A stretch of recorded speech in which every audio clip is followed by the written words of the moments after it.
I didn't scream. I didn't cry. I didn't start a scene. I just spoke a single sentence at the Christmas dinner table, and my entire family froze. My mother, who had looked right through me for years, finally stared at me like I was a dangerous stranger. She didn't know that $150 million was just the beginning. By the time I was done, I hadn't saved them. I had ensured we could never go back. My name is Faith Stewart.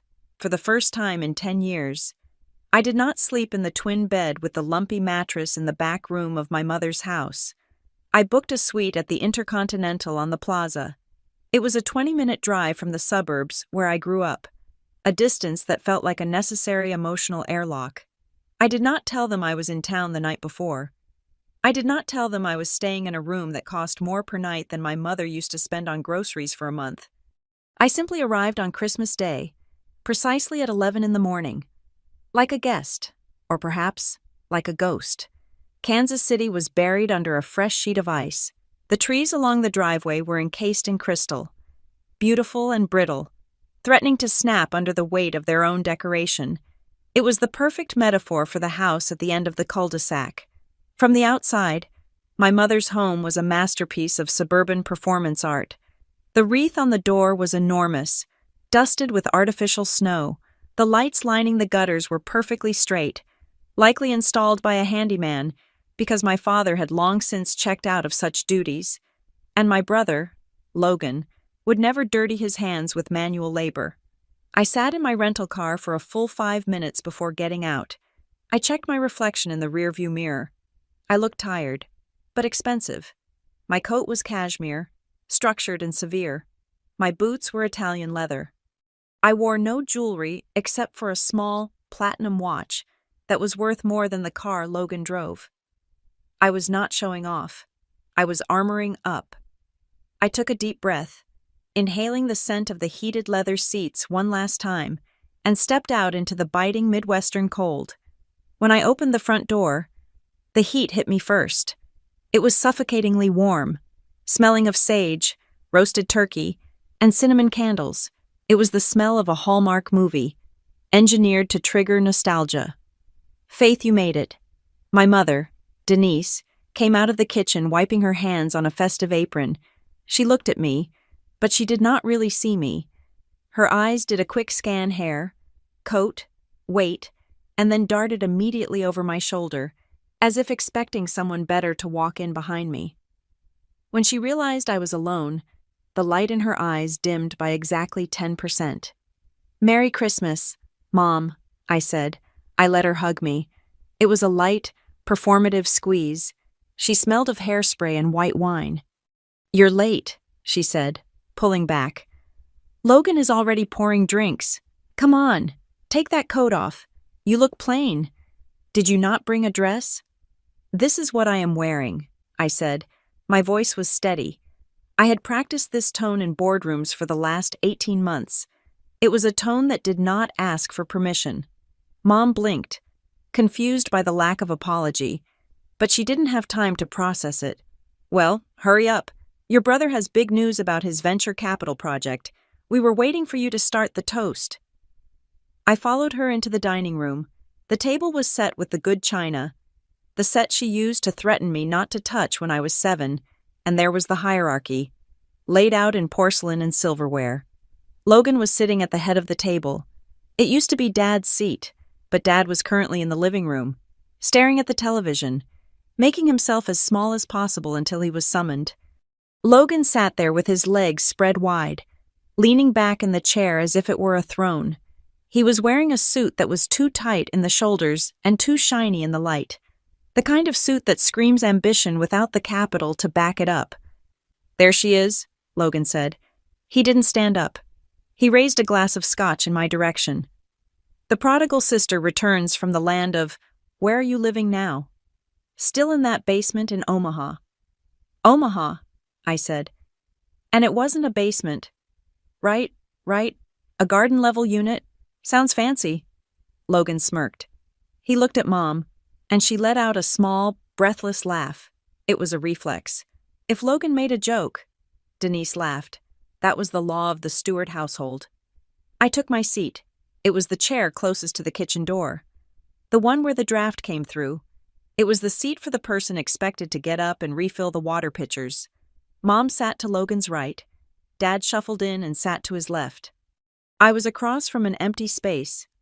"So," Logan started, cutting into a piece of cheese from the appetizer platter. "Mom tells me you're still doing that app thing. What's it called? Pulse something." "Pulse Habit," I said. "Right. The health tracker," Logan said, rolling his eyes dramatically. "Because the world definitely needs another app to tell us to drink water. How's that going? You still coding it yourself in a coffee shop?" I unfolded my napkin and placed it on my lap. The fabric felt rough against my fingers. "We have a team now." "A team," Logan laughed. "What, like 2 interns working for free pizza? Listen, Faith, I'm just looking out for you. The tech bubble is bursting. You can't just throw a generic product out there and expect to survive. My new venture, we're looking at blockchain integration for supply chain logistics. That is where the real money is. Scalability." He used words he had read in headlines but didn't understand. I watched him pour himself another drink. I watched Mom look at him with a gaze so full of adoration it made my stomach turn. She looked at him like he was the sun, and she was a cold planet desperate for warmth. "That sounds interesting." "Logan," Mom said, "you're so smart with business. Faith, you should listen to your brother. He knows the market." I picked up my water glass. "I'm sure he does." The dinner was served. The turkey was dry. The conversation was drier. For 40 minutes, I listened to Logan talk about his potential investors and projected fourth-quarter yields for a company that I knew, for a fact, had not filed a tax return in 3 years. I knew this because I had hired a private investigator 2 weeks ago. I knew everything. I ate my potatoes. I watched my father chew slowly, eyes fixed on his plate, avoiding conflict. I watched my mother refill Logan's wine glass before he even asked. Then, the pivot happened.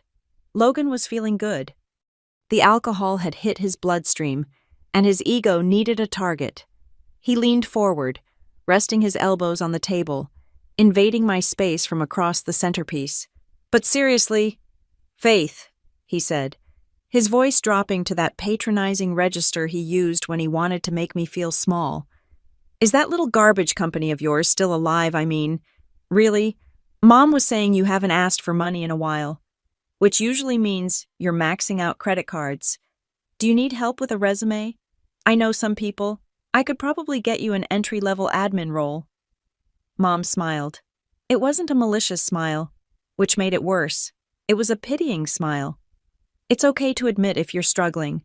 Honey, Logan is just offering to help. There's no shame in failing. We always knew that industry was competitive." The room went quiet. The only sound was the hum of the refrigerator from the kitchen. I placed my fork down. I aligned it perfectly parallel to my knife. "I didn't fail," I said. Logan scoffed. "Come on, be real. You're driving a rental car. You're wearing the same black clothes you always wear. You're not exactly projecting success here. Sis, how much runway do you have left? 2 months, 3? "I don't have any runway left," I said. "See?" Logan slapped the table. "I knew it. Folded. Kaput." "I don't have runway," I continued, my voice not rising a single decibel. "Because I sold the company." The silence that followed was different. It was confused. Logan frowned, his eyebrows knitting together. "You sold it to who, some local gym chain?" "No." "Well, did you get your investment back?" He swirled his drink, looking bored, ready to move on to his next monologue. "What did you get?" "A couple $100,000, enough to pay off your student loans." I looked at him. I looked at the brother who had taken the biggest bedroom, the biggest slice of cake, the biggest portion of our parents' love for 29 years. I looked at my mother, who had forgotten my birthday 3 years in a row, but threw Logan a festival for his 26th. I took a sip of water. I set the glass down. $150 million, I said. It was not a shout. It was a statement of fact, delivered with the same emotion as reading a weather report. For 3 seconds, nothing happened. The number hung in the air above the centerpiece, heavy and impossible. Then, My mother's fork hit her plate. Clang. The sound was sharp, violent in the quiet room. It skittered off the china and landed on the tablecloth. Her face was drained of color. The rouge on her cheeks suddenly looked like clown paint against her pale skin. She stared at me, her mouth slightly open, her eyes wide and unblinking. It was the look of someone seeing a ghost manifest in solid form. Logan froze. His glass was halfway to his mouth. He lowered it slowly, his hand trembling just enough to ripple the amber liquid. He looked at me, then at Mom, then back at me. He laughed, but it was a nervous, broken sound. "What?" Logan said. "That's bullshit." "The deal closed 5 days ago," I said, keeping my eyes locked on his. "Summit Well Holdings acquired 100% of the equity. The wire transfer cleared yesterday morning. After taxes and the employee equity pool, my net payout was $150 million. I saw the gears turning in Logan's head. He was trying to find the lie. He was trying to find the joke, but he looked at my face, at the cold, dead seriousness in my eyes, and he realized I was not capable of telling a joke like that. He slumped back in his chair. The arrogance evaporated, replaced by a naked, terrifying jealousy. But I wasn't looking at him anymore. I was looking at my mother. I watched her process the information. I watched the shock turn into calculation. I watched the mother in her die a second death, replaced instantly by the manager of the family assets. She didn't ask if I was happy. She didn't ask how I did it. She didn't ask if I was proud. She leaned forward, her hand reaching out across the table, trembling as she sought my hand. Her voice was a whisper, breathless and desperate. "Faith," she said. "Oh my God, Faith." I waited. I waited for the apology. I waited for the recognition. "If you have that much," she said, her eyes darting to Logan and then back to me, shining with a sudden, manic hope, "then you can help your brother. Can't you?" The air left the room. My father dropped his napkin. Even Logan looked shocked by the speed of her pivot. I looked at her hand, reaching for mine. I did not take it. I let her hand hover there in the empty space between us, grasping at air. I didn't answer right away. I let the question hang there, twisting in the wind. I let them sit in the silence, suffocating in it. I looked at the woman who had birthed me, and I felt something inside my chest harden into stone. I had come home with a question of my own. I had come to see if there was anything left of this family worth saving, or if I had simply returned to bury the corpse. And as I looked at her desperate, greedy eyes, I realized I might not be the savior they thought I was. I might be the reckoning. The silence in the dining room following my revelation was heavy, but to me, it felt familiar. It was the same silence that had filled the hallways of my childhood, a silence I had learned to navigate like a bat using echolocation. As I looked at my mother's stunned face, the years peeled back, and I was no longer a 29-year-old multimillionaire in a cashmere coat. I was 7 years old, standing in the kitchen, realizing that for the third night in a row, dinner was a concept, not a meal. My childhood was not a tragedy of abuse in the traditional sense. There were no beatings. There was no screaming. There was just a vast, echoing absence where attention should have been. I was what people called a self-raising child. While other kids had charts on the fridge reminding them to brush their teeth or pack their bags, I developed a mental checklist out of necessity. I remember coming home from second grade. The house would be dark because Mom was out driving Logan to soccer, or piano, or karate, whatever phase of genius he was currently inhabiting. I would drop my backpack by the door and walk to the kitchen. I was too short to reach the microwave properly, so I would drag a dining chair over to the counter. The routine was precise. Peel back the plastic corner of the frozen macaroni and cheese, set the timer for 3 minutes and 30 seconds. Wait, that hum of the microwave became the soundtrack of my evenings. It was a lonely sound, mechanical and indifferent. While the turntable spun, I would do my homework at the kitchen island. I never had to be told to do it. I realized very early on that if I didn't sign my own permission slips, they wouldn't get signed. If I didn't wash my own gym uniform, I would go to school smelling like sweat. I became efficient not because I wanted to be a good girl, but because being a problem meant drawing attention. And in the Stewart house, attention was a finite resource that had already been allocated entirely to Logan. Logan was the sun. We all just orbited him, hoping to catch a little bit of the warmth that radiated off his ego. His birthdays were national holidays in our household. I remember his 10th birthday vividly. Mom rented a petting zoo. There were ponies in the backyard. She invited the entire neighborhood, even the people we didn't like, just so she could have an audience. She stood on the patio, holding a glass of Chardonnay, pointing at Logan as he terrorized a goat. She told everyone who would listen that he was a natural leader, that he had a commanding presence. My birthdays were different.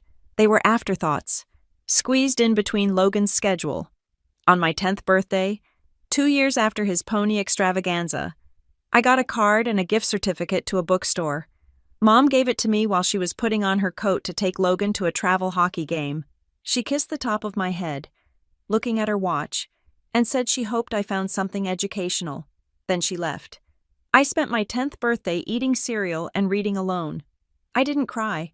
I think that was the year I stopped crying about it. I just ate the cereal. It wasn't just the events. It was the subtle daily affirmations that I didn't matter. When I was 12, I wanted to join a robotics club. The entry fee was $50. It included a kit and a t-shirt. I practiced my pitch for 3 days. I waited until Dad was home, thinking he might be an ally. They were in the living room. Logan was playing video games on a console that cost $300. I walked in and asked. I showed them the flyer. I explained how it would help with my math grades. Even though my math grades were already perfect, Mom didn't even look up from her magazine. She gave me the line that would become the motto of my adolescence. "Faith, honey, you're so smart. You can figure things out on your own. You don't need a club for that. Besides, we just spent a fortune on Logan's goalie pads. You're the low-maintenance one. You're fine." Low maintenance. That was the label. It sounded like a compliment, like I was easy and good. But I knew what it really meant.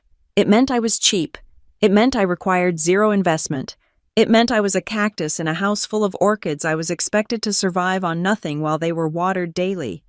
Dad sat there, hiding behind his newspaper. Graham Stewart was a man who had decided long ago that peace was more important than parenting. He worked long hours at an insurance firm, and when he came home, he wanted to be invisible. He loved me, I think, in a vague, abstract way, but he feared Mom's displeasure more than he feared my neglect. If he stood up for me, it would start a fight, so he stayed silent. He let her rewrite reality. The reality was visible on the walls. Our hallway was a shrine to Logan. There was Logan in his baseball uniform, Logan holding a participation trophy, Logan at prom, Logan, Logan, Logan. If you looked closely, you could find me. I was a blurry figure in the background of a shot taken at Disney World. I was an elbow at the edge of the frame during Thanksgiving. I was the back of a head in a Christmas morning photo where the focus was clearly on Logan opening a new PlayStation. I wasn't a member of the family. I was an extra in the movie of Logan's life. By the time I was 15, I started keeping a ledger. It wasn't a physical book. It was a mental spreadsheet. I had a mind for data even then. I tracked the flow of capital in the house, not just money, but emotional currency. Item, Logan crashes the car. Cost $2,000 for repairs. Consequence, Mom hugs him and says she is just glad he is safe. Item, Faith gets straight A's. Cost $0. Consequence, that's expected. Item, Logan wants to go to a specialized sports camp. Cost $4,000. Status approved immediately. Item, Faith needs braces. Cost $3,000. Status delayed for 2 years because money is tight right now. I watched the resources pour into a vessel that had holes in the bottom. Logan wasn't bad at everything, but he wasn't great at anything either. He was average. But Mom treated his mediocrity like brilliance. She threw money at his problems until they went away. If he failed a class, she hired a tutor. If he didn't make the team, she bought him better equipment. She was insulating him from the world. Me. I was exposed to the elements, and the elements made me tough. I stopped asking for things. That was the first step towards my freedom, though I didn't know it then. Asking was a vulnerability. Asking gave them the power to say no. So I removed the variable. I got a job the day I turned 16. I worked at a library, shelving books and cleaning the public computers. It wasn't glamorous. My hands smelled like dust and old paper, but every 2 weeks, I got a check. And that check was mine. I opened a bank account without telling them. I opted for paperless statements so no mail would come to the house. I watched the numbers grow. $200, $500, $1,000. The first major purchase I made was a laptop. It was a refurbished brick of a machine, a heavy black box with a fan that sounded like a jet engine taking off. I bought it from a guy on Craigslist for $150. I hid it under my bed. That laptop was my portal. While Logan was downstairs watching movies on the 60-inch plasma TV Mom had bought him for relaxation, I was in my room, learning. I taught myself how the internet worked. I learned about code. I learned that there was a world outside of Kansas City where low maintenance was actually called efficiency and was valued. I remember one night in particular. It was late, maybe 2 a.m. I was 17. I was coding a simple website for a local bakery, my first freelance gig. Downstairs, I heard shouting. Logan had come home drunk. He had backed his car into the garage door. I heard Mom's voice, frantic and soothing. "It's okay, baby. It's okay. We'll fix it. Don't worry. Just come inside." I heard Dad sigh.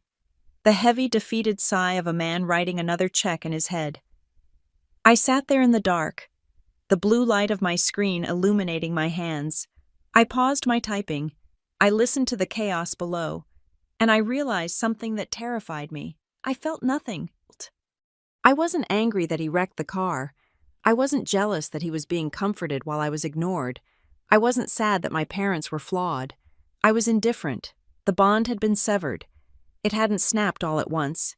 It had frayed, thread by thread, over 1,000 skipped meals and forgotten achievements, until there was nothing holding me to them anymore. I was a tenant in their house, a lodger who paid rent in silence and good grades. I looked at the code on my screen. It was clean. It was logical. If there was an error, it was my fault, and I could fix it. There was no favoritism in C++. There was no politics in HTML. It was a meritocracy. I went back to typing. The sound of my keystrokes drowned out the noise from downstairs. That was the night I truly left them. My body would stay in that house for another year until graduation, but my spirit had already packed its bags. I looked at the blurry reflection of myself in the dark monitor. I wasn't the girl in the background of the photo anymore. I was the architect of something new. I realized I didn't need them to look at me. In fact, their blindness was my advantage. While they were busy staring at Logan, ensuring he never stumbled, they never noticed that I was learning how to fly. I didn't disappear. I just learned to exist without them. Ridgeview Tech University was not the kind of place you went to find yourself. It was the kind of place you went to build yourself, usually out of caffeine, code, and desperation. It was a concrete campus, utilitarian and gray, filled with people who knew exactly what the starting salary for a junior back-end developer was in Seattle versus Austin. I fit right in.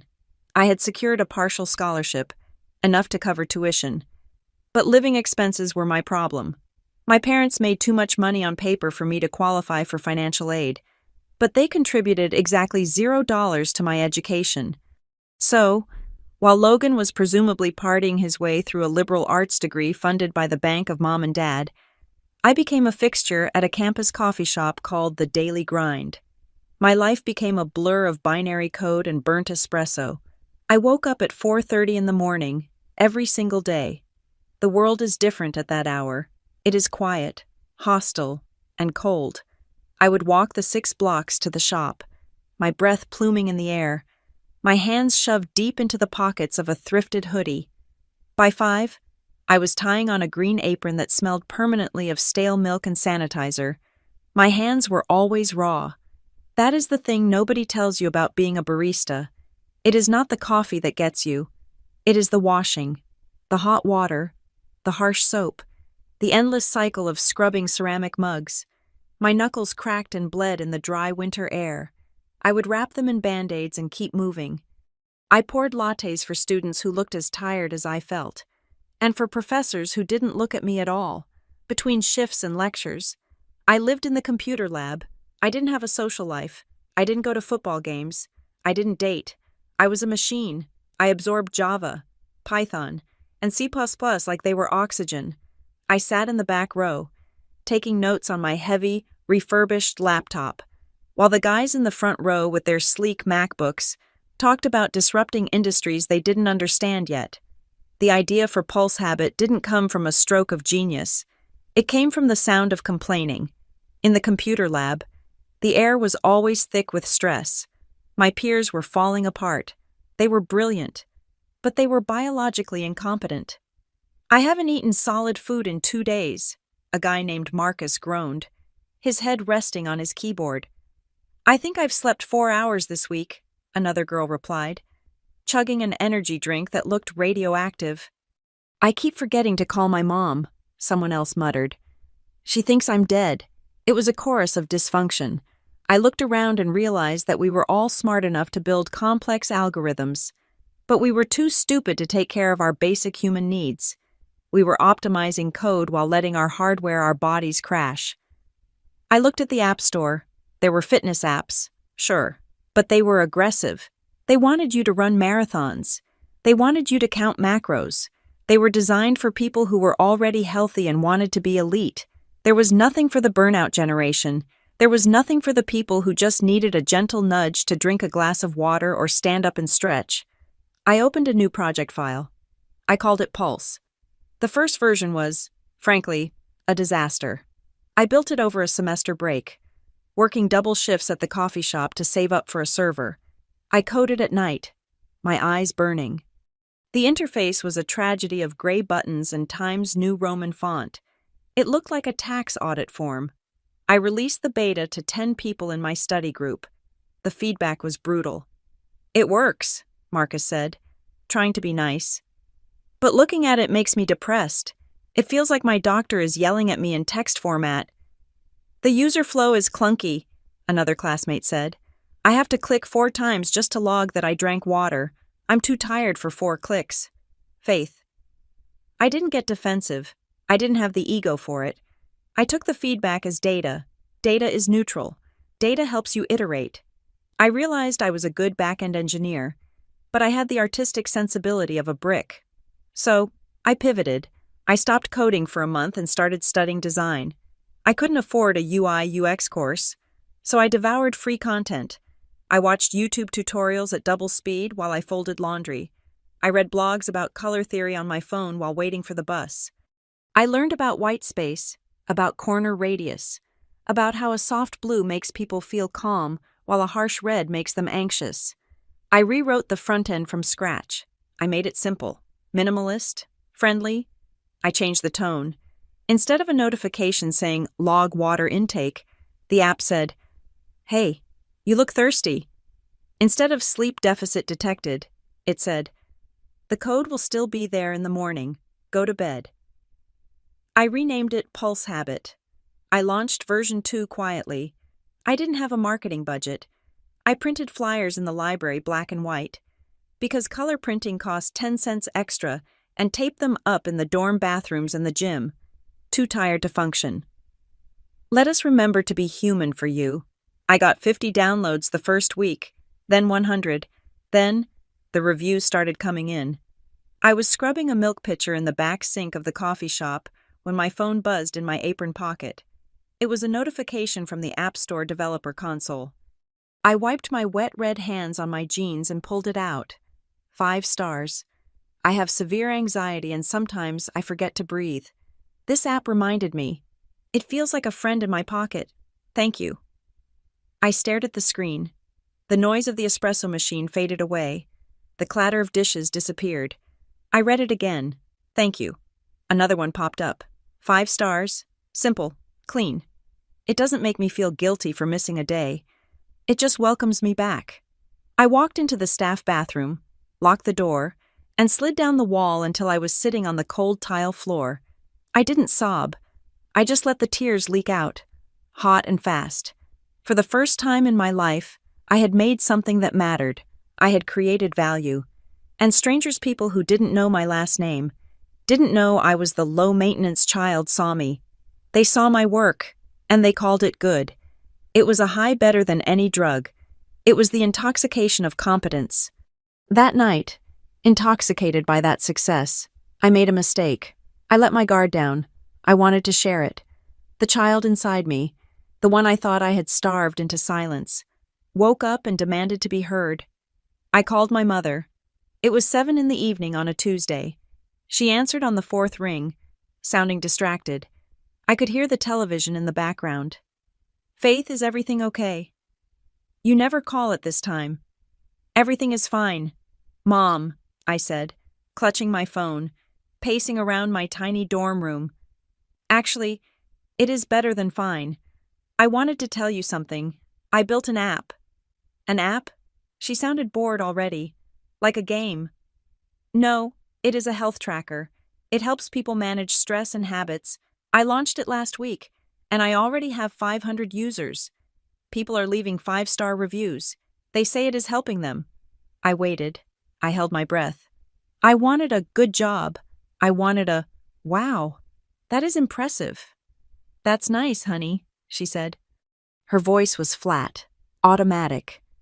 "It is good you have a hobby to keep you busy. Listen, have you spoken to your brother lately?" The cold feeling washed over me, instantly extinguishing the warmth of the reviews. "No, he is thinking about changing his major again," she said, her voice suddenly animated, full of concern and energy. "He is so creative. You know, he feels stifled in business. He wants to do something with film. We are thinking of buying him some camera equipment, just to see if he likes it. Lenses are so expensive. Though, did you know a good lens can cost $2,000? I stood still. The contrast was so sharp it cut. I had built a product from nothing, taught myself a new skill, and gained market validation. Logan had a whim, and they were ready to write a check for thousands of dollars. "Faith, are you there?" "I'm here," I said. My voice was different now. It was the voice of the person who would eventually sell a company for $150 million. It was hard. "Anyway," she continued, "I just worry about him finding his passion. You are lucky, Faith. You can just do whatever it is you do. Logan feels things so deeply." "Yeah," I said. "I have to go. Mom, I have a shift." "Okay, take care. Oh, and if you come home for Thanksgiving, try not to wear those hoodies. You look like a boy." I hung up. I didn't cry this time. I looked at the phone in my hand.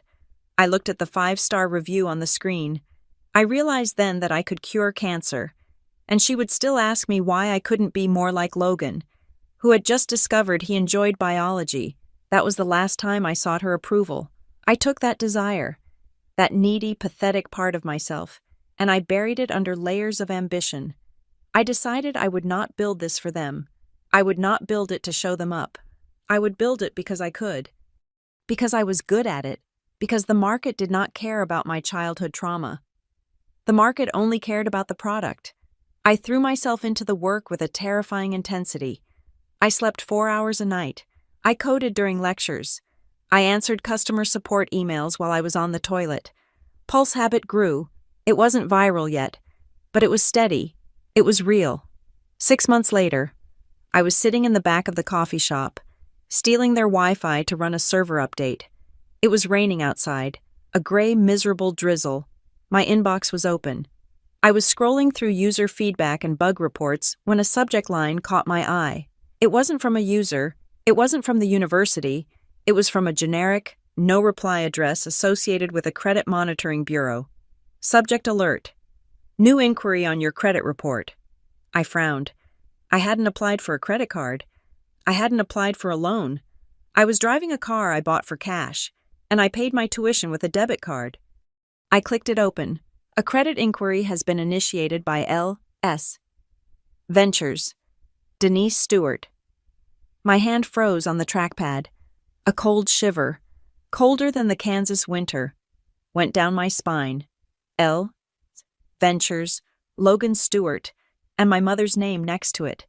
I stared at the screen until the pixels blurred. Why was my mother checking my credit? And why was it linked to a venture named after my brother? I didn't know it then. But that email was the first loose thread. If I pulled it, the whole tapestry of lies my family had woven would unravel. But in that moment, sitting in a coffee shop with wet socks and a tired heart, I just felt a deep, vibrating sense of dread. I closed the laptop, but I didn't delete the email. I filed it into a folder I named simply Evidence. I graduated from Ridgeview Tech in 3 years flat. I did not walk across the stage. I did not buy the gown or the cap with the tassel. I viewed the graduation ceremony as an inefficiency, a 4-hour event that would cost me $50 in rental fees and a morning of lost productivity. I had the registrar mail my diploma to my P.O. box. When it arrived in a stiff cardboard envelope, I didn't frame it.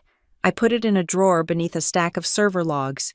To me, the degree was just a receipt proof that I had paid my dues and survived the system. I had overloaded my schedule every semester, taking 21 credits at a time, fueled by panic and the desperate need to stop bleeding money on tuition. Every month I stayed in school was another month of debt. I sprinted toward the exit while everyone else was enjoying the stroll. By the time I was 22, I was free. I moved to Omaha. It wasn't glamorous. It wasn't a tech hub like San Francisco or Austin, where venture capitalists threw money at anyone with a Patagonia vest and a pitch deck. It was quiet. It was affordable. And most importantly, it was 3 hours away from Kansas City, close enough to drive if there was an emergency, but far enough that nobody would drop by for a surprise visit. I rented an office in a strip mall sandwiched between a dry cleaner and a failing insurance agency. The carpet was a shade of industrial brown that seemed designed to hide coffee stains, and the fluorescent lights hummed with a low, headache-inducing buzz. The rent was $600 a month. It was the first piece of property I had ever controlled. It was my kingdom. I sat on a second-hand Aeron chair I had salvaged from a liquidation sale, surrounded by bare drywall, and I officially incorporated Pulse Habit. I needed help. I couldn't code the back end, handle customer support, and design the marketing assets all at once. I needed clones. But I couldn't afford clones. I could only afford believers. I hired Leo first. He was 19, a college dropout who looked like he hadn't seen the sun in a decade. He came to the interview wearing a t-shirt that said, "There is no place like 127.0.0.01, and showed me a portfolio of code that was messy but brilliant. He reminded me of myself, hungry, socially awkward, and desperate for a chance.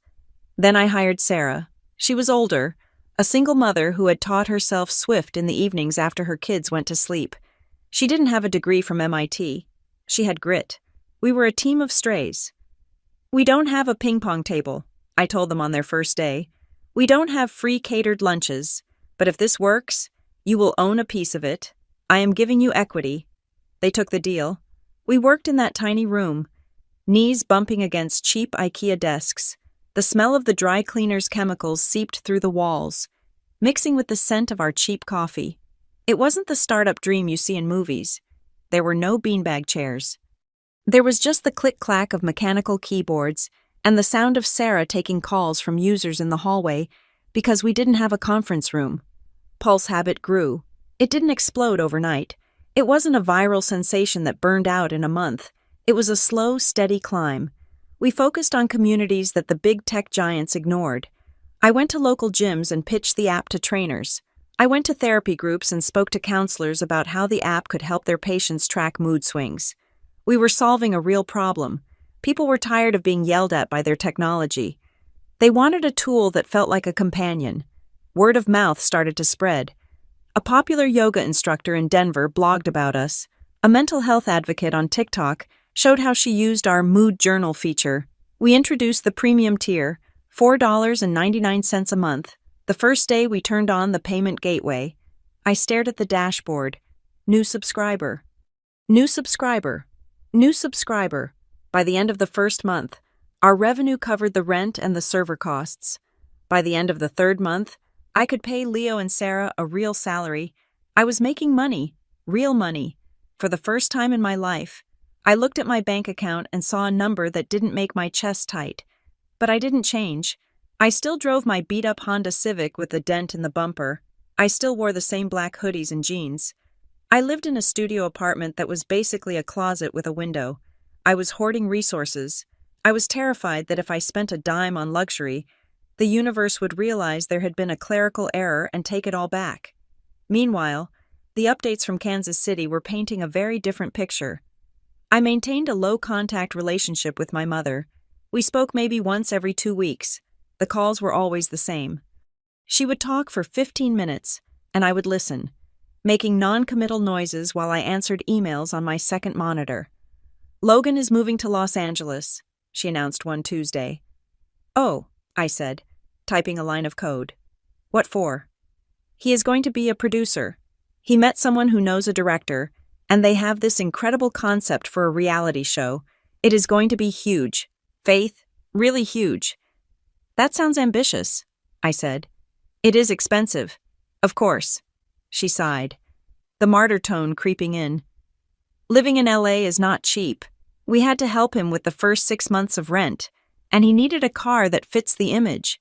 You know, you can't show up to meetings in a junker." "Right," I said. "How much?" "Well, the lease was $4,000 a month, but it is an investment. We are investing in his future." I looked around my office. I looked at the stain on the carpet. I looked at Leo, who was eating a sandwich he had brought from home because he was saving up for a new graphics card. My rent was $600. Logan's rent was $4,000. "And how is your little computer thing going?" she asked, almost as an afterthought. "It is fine," I said. "We are profitable." "That is nice, dear. Just don't work too hard. You sound tired. You know, Logan says networking is more important than hard work. Maybe you should try to meet people." She didn't ask if I needed money. She never asked. It never occurred to her that I might need help, because in her mind, I was the one who didn't need anything. I was the cactus. Logan was the orchid. You don't water the cactus. I hung up the phone and went back to work. I worked until midnight. I worked until my eyes blurred. Anger is a potent fuel, cleaner burning than gasoline. 6 months later, we hit a milestone, 100,000 active monthly users. That is the number where the sharks start circling. I got an email from a venture capital firm in Chicago. They wanted a meeting. I put on a blazer over my t-shirt. I drove to the meeting in my Honda, parking it around the corner so they wouldn't see it. The partner, a man named Mr. Henderson, sat across from me in a glass-walled conference room that cost more than my entire company. He looked at me with a mixture of curiosity and condescension. "We like what you have built, Faith," he said. "It is sticky. The retention numbers are impressive, but you are small. You are vulnerable. We want to inject $2 million. $2 million. The number hung in the air. "In exchange for what?" I asked. 40% equity, he said, smiling like he was doing me a favor. "And 2 seats on the board. We would bring in a seasoned CEO to help you scale. You would stay on as chief product officer. Of course. He wanted to buy my baby and hire a babysitter to run it. He wanted to take the wheel. I thought about Logan. I thought about my mother writing checks for potential. I thought about the years of being told I was the background character. If I took his money, I would be answering to him. I would be asking for permission again. "No," I said. Mr. Henderson blinked. "Excuse me. I am not giving up 40%, and I am not stepping down as CEO. I built this from a laptop in a coffee shop. I know the code. I know the users. I don't need a seasoned CEO to tell me how to run a company that helps people breathe." "You are playing a dangerous game," he said, his smile vanishing. "You will run out of cash." "We are cash flow positive," I said, standing up. "I don't need your money to survive. I only want it to move faster. If you want in, the valuation is $10 million, and I am selling 10%. Take it or leave it." I walked out. My heart was hammering against my ribs like a trapped bird. I thought I had blown it. I thought I had just torched a lottery ticket. By the time I got back to Omaha, I had 3 missed calls from him. He took the deal. We started the due diligence process. This is the part where lawyers comb through your life with a fine-toothed comb to make sure you aren't laundering money or hiding lawsuits. I hired a local attorney, a sharp woman named Elena, to handle my side of the paperwork. 2 days before we were set to sign, Elena called me. "Faith, can you come to my office? We have a hiccup." I drove over immediately, my stomach churning. Had I messed up the taxes? Was there a patent troll? Elena was sitting behind her desk, a stack of papers in front of her. She looked uncomfortable. "The background check on your personal finances came back," she said. "The VC firm runs a deep check on all founders. It is standard." "And," I asked, "I have a 750 credit score. I have 0 debt." "Technically, that is true," Elena said. "But there is a flag on your history. It is a guarantor agreement for a line of credit." "I never signed a guarantor agreement." Elena slid a piece of paper across the desk. It was a photocopy of a document. Home equity line of credit modification. Principal borrower Denise Stewart. Co-borrower guarantor Logan Stewart. Secondary guarantor Faith Stewart. The date was from 3 years ago. I stared at the signature at the bottom of the page. It looked like my name. It was a loop, a scratch, a dot. It was a good imitation, but I knew how I signed my name. I crossed my T with a sharp, downward slant. This T was flat. "I didn't sign this," I whispered. "I was in college. I was living in the dorms." "It is notarized," Elena said softly. "The notary stamp belongs to a woman named Janice Miller." Janice Miller, my mother's best friend from the bridge club. The room seemed to tilt. The text on the page swam before my eyes. This wasn't just a credit inquiry like I had seen before. This was a liability. This was a debt. They had used my name. My clean credit history, the history I had built by eating ramen and working double shifts to secure a loan for the house, or for Logan. It didn't matter. They had stolen my identity. "What does this mean?" I asked, my voice trembling with a rage so cold it felt like ice in my veins. "It means," Elena said, "that if they default on this loan, the bank comes after you. It means your assets, this company, your equity, that $2 million you are about to close could be at risk." I sat back in the chair. I thought about the Christmas dinners where I was ignored. I thought about the low-maintenance label. I thought about my mother's voice saying, "Family helps family." They hadn't just ignored me. They had harvested me. They saw me as a resource to be tapped when the golden child needed more water. "Can we fix it?" I asked. "We can report it as fraud," Elena said.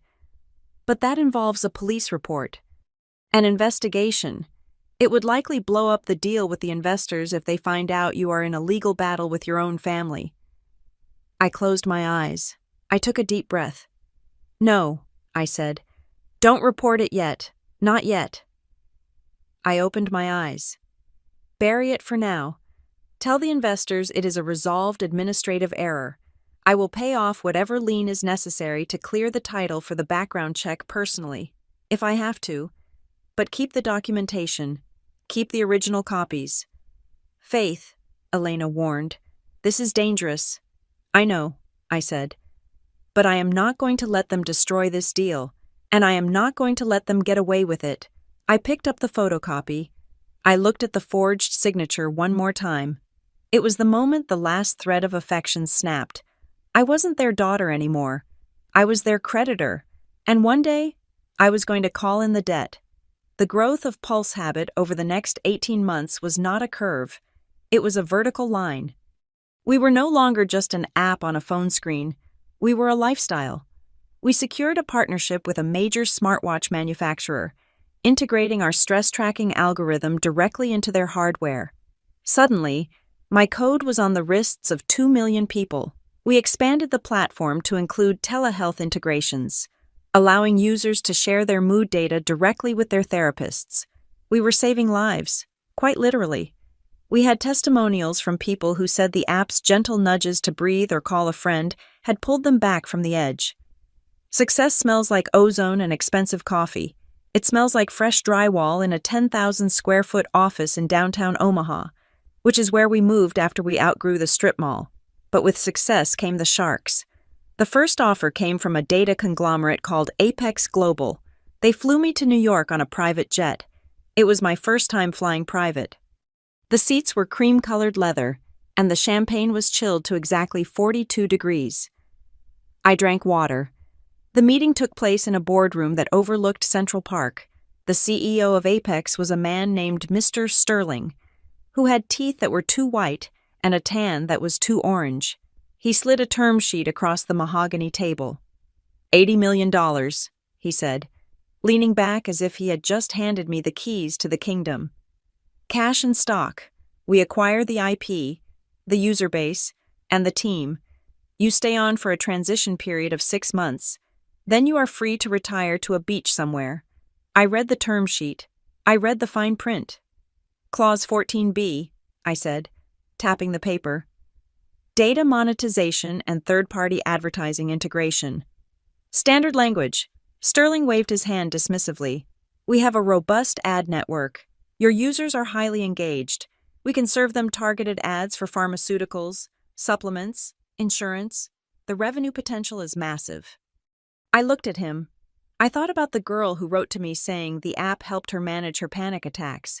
I thought about the single dad who used it to remember to eat. You want to show ads for antidepressants to people who are logging that they feel sad? I asked.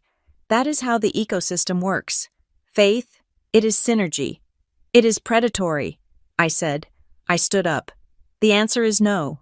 Sterling's smile faltered. You are walking away from $80 million. You are a kid from Kansas. Do you have any idea what you are doing?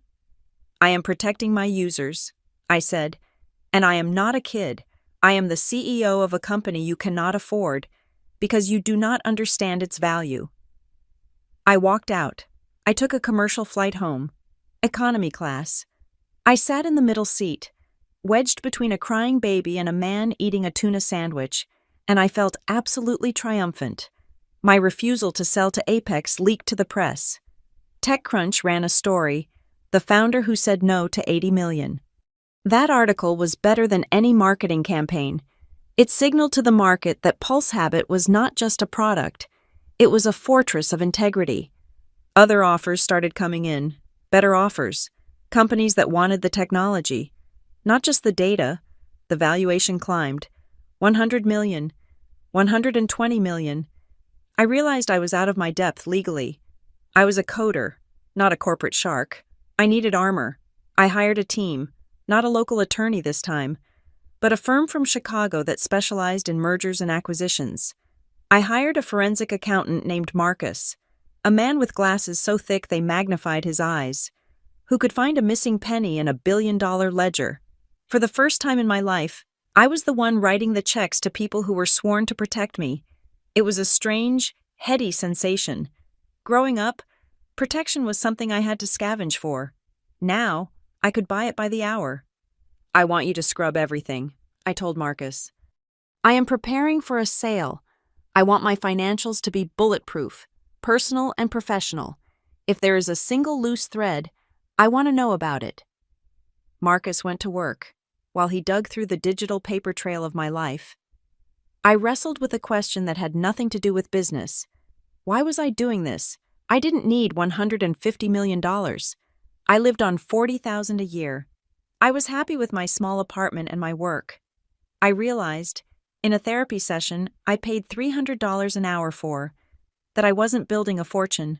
I was building a mirror. I wanted to make myself so big, so bright, so undeniably significant that my mother would have no choice but to look at me. I wanted to force the issue. If I came home as a titan of industry, would she still treat me like the invisible girl? Would she see me, Faith, or would she just see the glare of the gold? It was a dangerous experiment. It was asking a question I wasn't sure I wanted the answer to. Then, Marcus asked for a meeting. He came into my office and closed the door. He didn't sit down. We have a problem with your personal credit history, he said. I know, I said, rubbing my temples. The guarantor form from 3 years ago, the forgery, we blocked it. right? That was just the tip of the iceberg. Faith, Marcus said. He laid a file on my desk.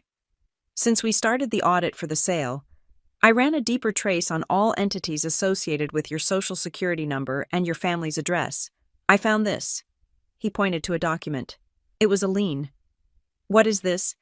It is a business loan taken out 2 years ago by a company called LS Media Group, Marcus explained. The principal is Logan Stewart. The collateral for the loan is the property at 42 Maple Drive. My parents' house, my childhood home. Okay, I said slowly. My parents put their house up for Logan's business. That is their choice. It is stupid, but it is their choice. Look at the cosigner, Marcus said. I looked. Cosigner Faith Stewart. I didn't sign this, I said, my voice dropping to a whisper. I definitely didn't sign this. I know, Marcus said. The signature is a stamp, a digital stamp that mimics your signature. But legally, on the face of it, you are liable. And here is the kicker, the loan is in default. L.S. Media Group hasn't made a payment in 4 months. The bank is preparing to foreclose. They haven't served the papers yet because they are likely trying to restructure. But it is coming. I stared at the paper. Logan had failed. Again, his media empire was a sham. And instead of letting him fail, my mother had not only bet her own house, she had bet my future. She had used my name, my credit, my identity, to prop up his house of cards. She knew I had a company. She knew I had assets. She positioned me as the safety net without ever asking my permission. If Pulse Habit sold, and this debt came to light, the creditors could come after my payout. What do you want to do? Marcus asked. We can file a criminal complaint right now. Identity theft. Fraud. We can send the police to your mother's door. I closed my eyes. I imagined the police cars in the driveway. I imagined the weeping. I imagined the narrative Faith, the heartless daughter, sending her own brother to jail. No, I said. Not yet. I opened my eyes. Buy the debt. Marcus blinked. Excuse me. The bank wants their money, right? They don't care who pays them. I want to buy the note. I want to become the creditor, create a shell company, make it anonymous, buy the debt from the bank for the full amount plus a premium if necessary to get it done fast. I want to own the mortgage on my parents' house, and I want to hold the note on Logan's business loan. Faith, Marcus said, that will cost you nearly $400,000 of your personal liquid cash. And if the sale doesn't go through, do it, I commanded. I want the leverage. I didn't want to burn them down. I wanted to hold the match.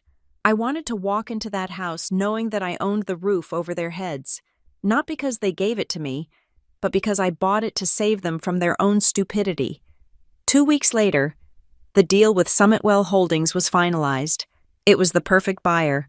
They were a healthcare conglomerate that wanted to keep the app independent but use our data to improve patient outcomes in hospitals.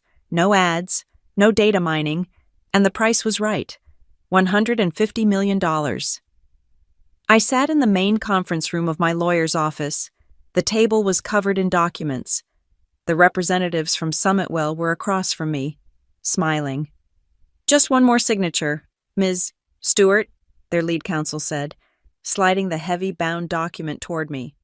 This was it, the finish line, the moment that would change my life forever. I picked up the pen. It was a heavy, expensive fountain pen. My phone, sitting face up on the table, buzzed. I shouldn't have looked, but I did. It was a text message. The name on the screen was Mom. I hadn't heard from her in 3 months, not since I told her I was too busy to come home for Thanksgiving. I looked at the preview message. Mom Faith, are you coming for Christmas, please? The family needs you. Logan is going through a hard time. I stared at the words. The family needs you. She didn't know I was about to become a centimillionaire. She didn't know I owned the debt that was choking them. She just knew that Logan was in trouble. And when Logan was in trouble, she reached for me not to love me, but to use me. She needed a resource. She needed a buffer. She had no idea that the hard time Logan was going through was a foreclosure that I now controlled. A cold, bitter smile touched my lips. Ms. Stewart, the lawyer asked. Is everything all right? Yes, I said. Everything is perfect. I signed the paper. The ink flowed dark and permanent onto the page. Faith Stewart. I put the pen down. I looked at the phone again. I typed a reply. I'm coming home. I didn't hit send yet. I watched the status bar. I was coming home. All right, but I wasn't coming home as the daughter they could ignore. I was coming home as the landlord. I was coming home as the bank. I was coming home as the consequence they never saw coming. I hit send. The closing of the deal was not a fireworks display. It was a digital refresh of a browser window. I was sitting in my apartment in Omaha, wearing sweatpants and a t-shirt I had owned since my sophomore year of college. It was 3 p.m. on a Tuesday. The screen flickered, and the balance in my primary checking account updated. $150 million. I stared at the number. It was so large it felt abstract, like a coordinate in space or a serial number for a piece of heavy machinery. I refreshed the page again, just to be sure. It was still there. I expected to feel a rush of euphoria. I expected to feel lighter, as if gravity had suddenly decided to loosen its grip on my bones. I expected to want to scream, to run out onto the balcony and shout at the city that I had won. Instead, I felt a profound, echoing silence. I walked to the kitchen and poured myself a glass of tap water. I drank it standing over the sink. I looked around my studio apartment. It was the same apartment. The faucet still dripped.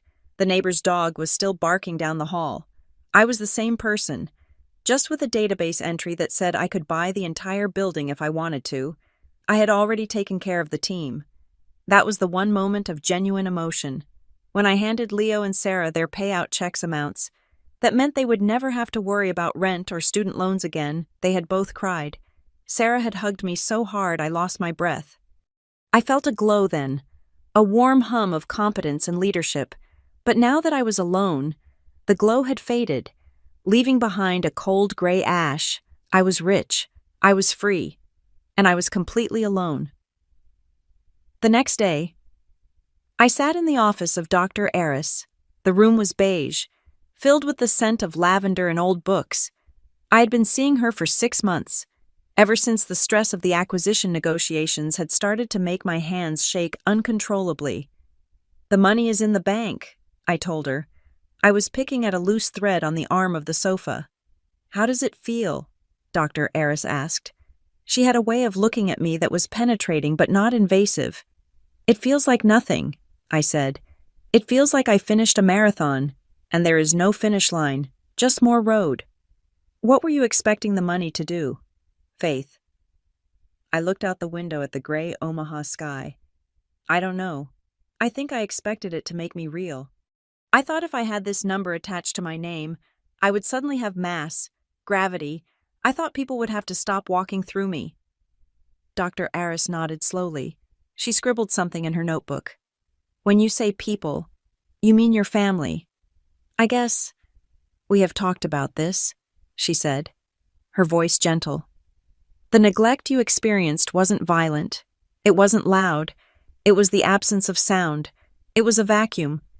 And vacuums are painful because they try to suck everything inside them to fill the void. You have spent your entire life trying to become dense enough, heavy enough, to fill that empty space in your mother's attention. It didn't work, I said. I am worth $150 million, and I'm still terrified to answer her text messages, because you are still waiting for them to validate you, Dr. Eris said. You are hoping the money will be the ticket that buys you admission into the family. But Faith, you cannot buy what they do not have to give. Your mother is a narcissist who views her children as extensions of herself. Your brother is a golden child who never learned to walk on his own. Money will not fix their eyes. It will only make them stare at your wallet. I sat with that. It was a hard pill to swallow, bitter and chalky. So what do? I asked. Do I never speak to them again? You could, she said. That is a valid choice. But you seem unresolved. You have this secret, the money, the debt you bought. You are holding a lot of power, but you are still acting like the victim. She leaned forward. Go home for Christmas, she suggested. I stiffened. I can't. I will regress. I will turn into the 12-year-old girl washing dishes while they open presents. Go home, she repeated, but not as a daughter seeking approval.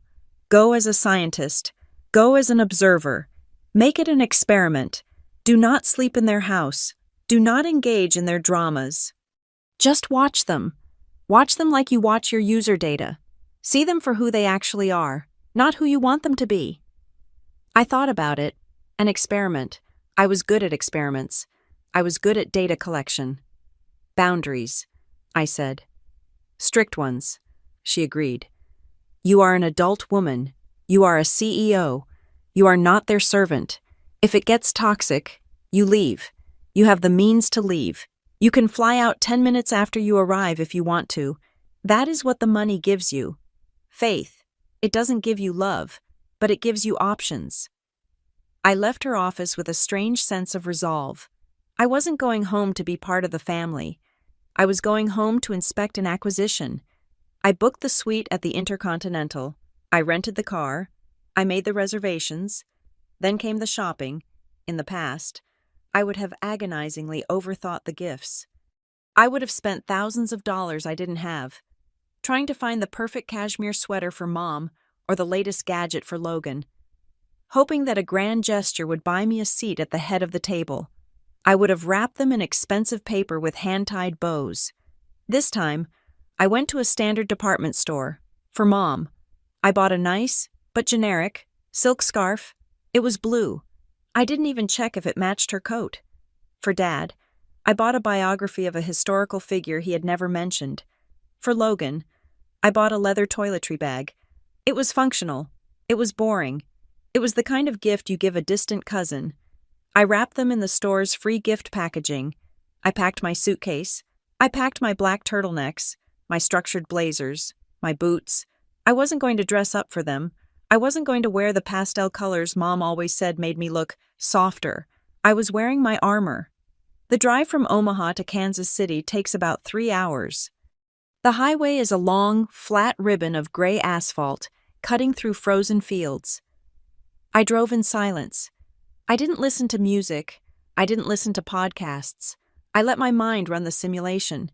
I had the secret of the $150 million. I had the secret of the debt. I was holding 2 grenades in my pocket, and they had no idea. I gripped the steering wheel. What if I told them I played the scene out in my head? I walk in. I drop the bank statement on the turkey. What does Denise Stewart say? Does she cry? Does she hug me and say, I am so sorry I missed this. I am so sorry I underestimated you. You are incredible. Or does she say, thank God. Now you can save Logan. The thought made my stomach twist. I knew the answer. Deep down, in the marrow of my bones, I knew, but the child in me, the little girl who ate macaroni alone in the dark, was still whispering, maybe this time will be different. I needed to know. That was why I was going. I needed to see the look on her face when the truth came out. I needed to see if there was any love there, or if it was all just calculation. My phone was sitting in the cup holder. I decided to test the waters. I picked it up and voice-to-texted a message to my mother. I am on my way. I will be there in 2 hours. I put the phone down. Usually, when I texted Mom, it took her hours to reply, sometimes days, sometimes she didn't reply at all. And I would get a text from Dad 3 days later saying, Mom got your message. The phone buzzed. I looked at the screen. It had been less than 30 seconds. Mom, wonderful. We are so excited. Drive safe. How is work going? Everything steady. I frowned. How is work going? She never asked that. She usually asked if I was still doing that computer thing. She usually asked if I was finally going to get a real job. Everything steady. The wording was specific. It was probing. It felt like a credit check disguised as a greeting. I felt a prickle of unease on the back of my neck. Did she know? It was impossible. The sale was private. The press release hadn't gone out yet. The debt purchase was done through a shell company called Hollow Creek LLC. My name wasn't on the public documents, but mothers, even narcissistic, neglectful mothers, have an instinct. They can smell a change in the atmosphere. She sensed a shift in power.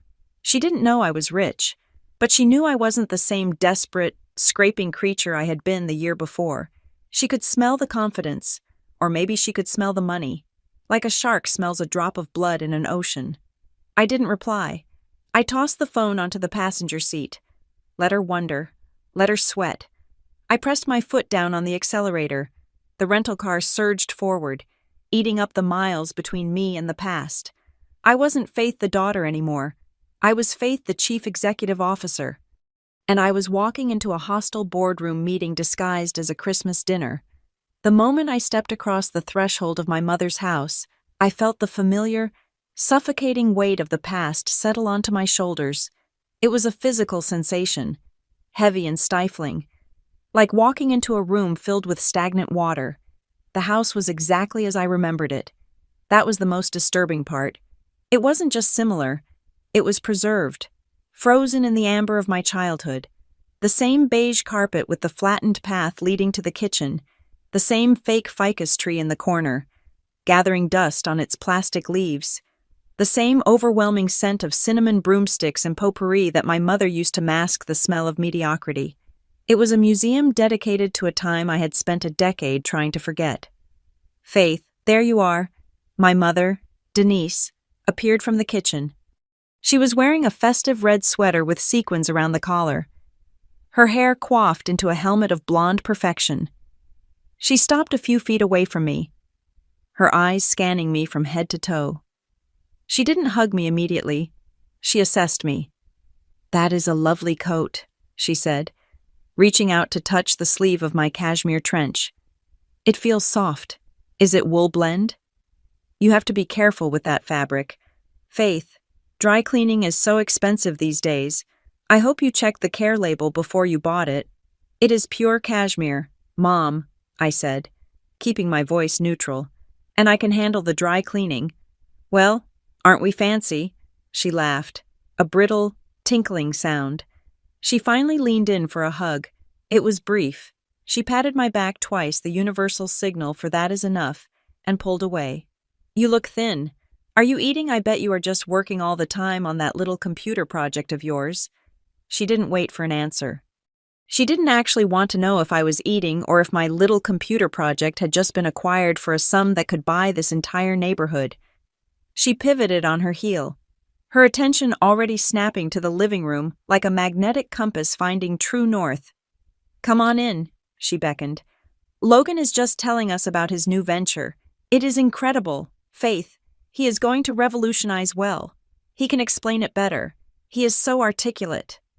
I followed her into the living room. Logan was standing by the fireplace, one arm resting on the mantel, holding a glass of scotch. He looked like he was posing for a magazine cover that didn't exist. He was wearing a velvet blazer that was trying too hard, paired with jeans that were distressed in a way that cost money but looked cheap. "The prodigal sister," Logan announced, raising his glass. "Welcome back to the suburbs. Try not to get any code on the furniture." "Hello, Logan," I said. He grinned. It was a smile that didn't reach his eyes. "You missed the intro. I was just telling Mom and Dad about Vision Stream. It is my new media consulting firm. We are pivoting to AI-generated content for influencers. The margins are going to be insane. I am talking $10,000 a month in passive income by Q3. I looked at him. I knew for a fact that Vision Stream was not a registered entity. I knew this because my forensic accountant, Marcus, had run a full background check on him. I knew that Logan had been unemployed for 8 months. I knew that the scotch he was drinking was likely paid for with the credit card my mother was secretly paying off. "Sounds fascinating," I said. "Do you have clients?" Logan's smile tightened at the edges. "We are in the seed phase, Faith. You don't just get clients. You build the brand architecture first. You wouldn't understand. Your app is what a utility. This is media. This is high level." "Right?" I said. "High level." Dad was sitting in his recliner, looking smaller than I remembered. He offered me a weak smile. "Hi, honey. Good trip?" "It was fine, Dad. Easy drive?" "That is good," he said, and then his eyes drifted back to the television, which was muted but flickering with football highlights. He had checked out of this conversation 20 years ago. "Faith, don't just stand there." Mom bustled in, holding a tray of appetizers. Come into the kitchen. I need help peeling the potatoes. You know how to do it just right. Logan hates getting his hands sticky. There it was. The assignment of roles. In the script of the Stewart family, Logan was the star. Dad was the audience. Mom was the director. And I was the stagehand. I was expected to go into the kitchen, put on an apron, and silently facilitate the comfort of the others. I felt a flash of irritation, sharp and hot. But then I remembered Dr. Eris. Be a scientist. Observe. I actually need to wash up first, I said smoothly. I will be out in a minute. I didn't go to the kitchen. I went to the guest bathroom. I stood in front of the mirror and took a deep breath. I was not going to peel potatoes. I was not going to scrub pans. I was a guest. I had booked a hotel room. I had drawn a line in the sand, even if they couldn't see it yet. When I came out, I walked past the kitchen. Faith, Mom called out. The peeler is in the drawer. I think I will sit with Dad for a bit, I called back, my voice cheerful and deaf to her command. I haven't seen him in a year. I walked into the living room and sat on the sofa. From the kitchen, I heard the sharp clatter of a metal bowl being set down hard. Mom was annoyed. Good. I watched Logan. He was pacing the room, checking his phone, looking important. So, he said, looking down at me. Still living in that shoebox in Omaha. I am still in Omaha, I said, and the car still driving that Honda. It gets me from point A to point B. He chuckled, shaking his head. God, you have no imagination. Faith, you make a little money, and you just sit on it. If I had your stability, I would be leveraging it. I would be in crypto. I would be flipping real estate. Is that what you're doing with the loan from Mom? I asked. The room went very quiet. Logan froze. His eyes darted to the kitchen to make sure Mom hadn't heard. What loan? I don't know what you're talking about. Mom helps out with logistics sometimes, but I'm fully independent. Of course, I said. My mistake. I watched his heart rate visibly increase. He took a large gulp of scotch. I had fired a warning shot, a small one, just to see if he would flinch. He flinched. Mom came in with the wine bottle. She went straight to Logan. Here you go, sweetheart. A nice Cabernet. It breathes well. She poured him a generous glass. She poured Dad a glass. Then she looked at me. Oh, Faith, I didn't grab a glass for you. There are some tumblers in the cabinet if you want water, or there is juice. I am fine, I said. She sat down next to Logan, arranging her skirt. She looked at him with that hungry, desperate adoration. Tell your sister about the meeting you had with that producer in LA, the one who did the car commercial. It wasn't just a car commercial. Mom, Logan corrected her, annoyed. He did a Super Bowl spot 3 years ago. And yeah, we grabbed coffee. He loved my energy. He said I have screen presence. See? Mom beamed at me. Screen presence. Logan is going to be famous. Faith, you should be taking notes. Maybe he can help you market your app. What is it called again? Habit Pulse. Pulse Habit, I said. Right, whatever. Logan could probably design a better logo for you. He has such an eye for aesthetics. I took a sip of nothing, just swallowing the air in the room. We actually have a design team. We are doing okay. A team, Logan scoffed. You mean those 2 kids you hired? Please, Faith, you are playing store. Real business is about connections. It is about who you know. I am building a network. Network doesn't pay the mortgage, I said. Faith, Mom snapped. Don't be negative. Why do you always have to bring the mood down? Your brother is dreaming big. You should support him. I am just listening, I said. You are judging, Mom said. You always judge. Just like when you were little, sitting in the corner reading your books while everyone else was having fun. You think you are better than us because you what? Because you pay your own electric bill. I think being solvent is a good baseline, I said. Money isn't everything, Logan said, assuming the moral high ground of the destitute. Passion matters. Vision matters. Easy to say when someone else is funding the vision, I murmured. What was that? Logan stepped closer. I said, The appetizers are delicious, I lied. The evening wore on in a series of small, sharp cuts. At dinner, Mom served Logan the largest piece of breast meat. She gave me the thigh, the dark meat. Even though she knew I preferred white meat, it was petty. It was childish. It was perfect data. Every time I tried to speak, to answer a question Dad mumbled, or to steer the conversation to a neutral topic, Logan or Mom would interrupt. I went to Europe last spring for a conference, I started to say. Oh, Europe, Logan cut in. I am thinking of doing a residency in Berlin. The art scene there is raw. I feel like I would vibe with it. You don't speak German, I noted. Language is archaic. Logan waved his hand. Art is universal. Mom nodded in agreement, as if he had just recited Shakespeare. He is so right. Berlin would be lucky to have you. I stopped trying to talk. I sat back and watched them. It was like watching a play where the actors had forgotten their lines but were refusing to leave the stage. They were terrified of silence, because in the silence, the truth might creep in. The truth that Logan was a failure. The truth that Mom was an enabler. The truth that they were drowning.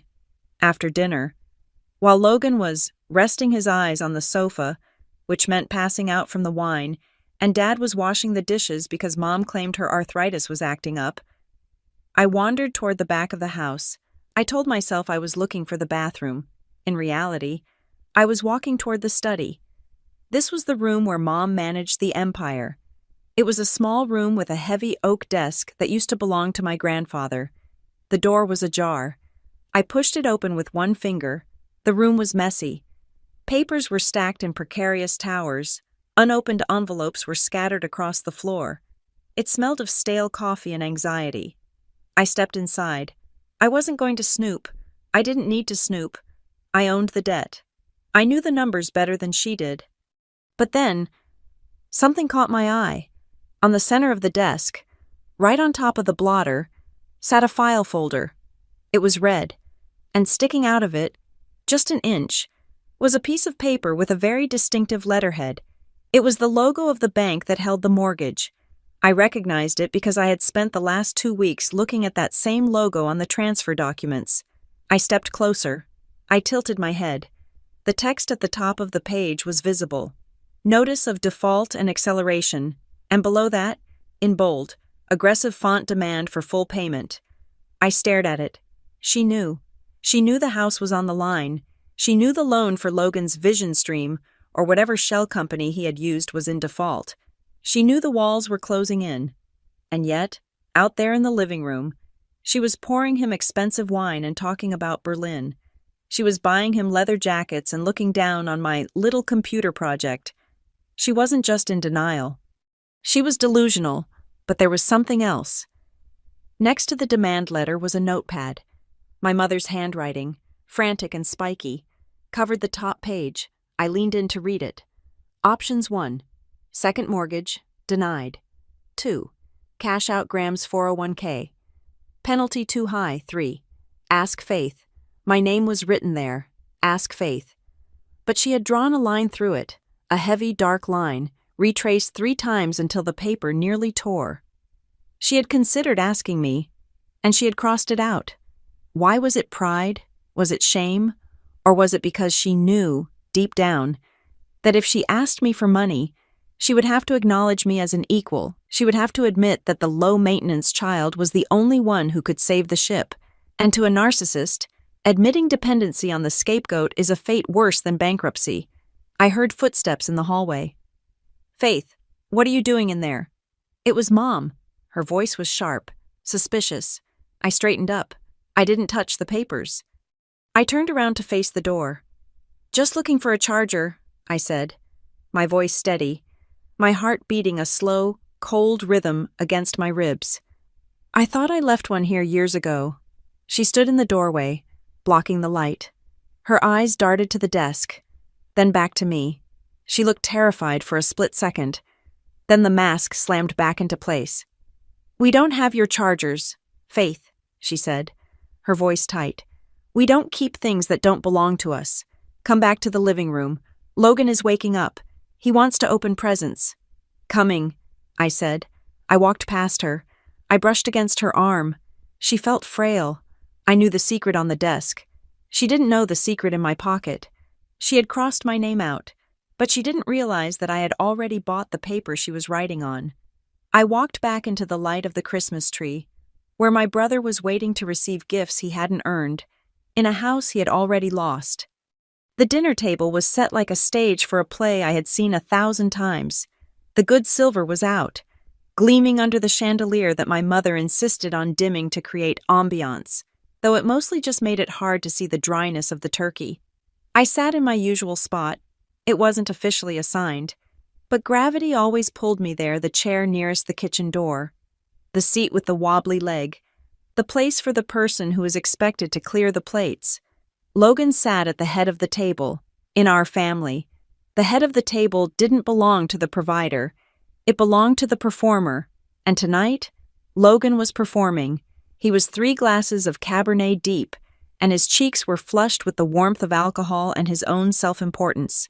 He was midway through a monologue about the content ecosystem he was building. "You see," Logan said, gesturing with a forkful of stuffing, "traditional media is dead. It is a corpse. The future is personal branding. People buy people. That is why I need to upgrade my studio setup.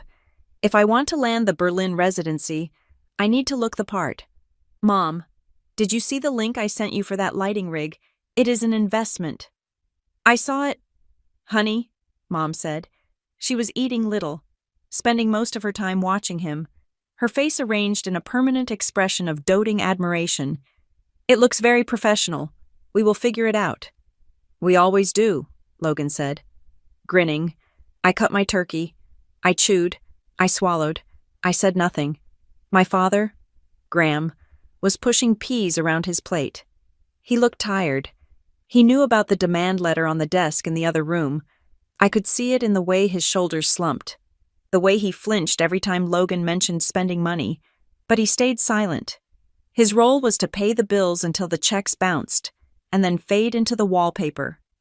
"Faith," Logan said, suddenly pivoting his attention to me. He needed a foil.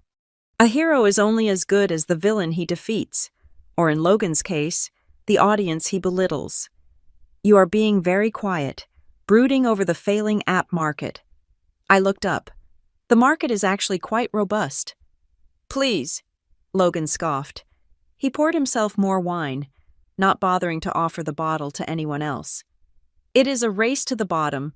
I was reading an article in Forbes, the headline anyway, that said 90% of tech startups fail within the first 2 years. You are coming up on year 3, right? That puts you in the danger zone." "We are doing fine, Logan," I said. "Fine," he mimicked, rolling his eyes. "That is your favorite word. Fine. You aim so low, Faith.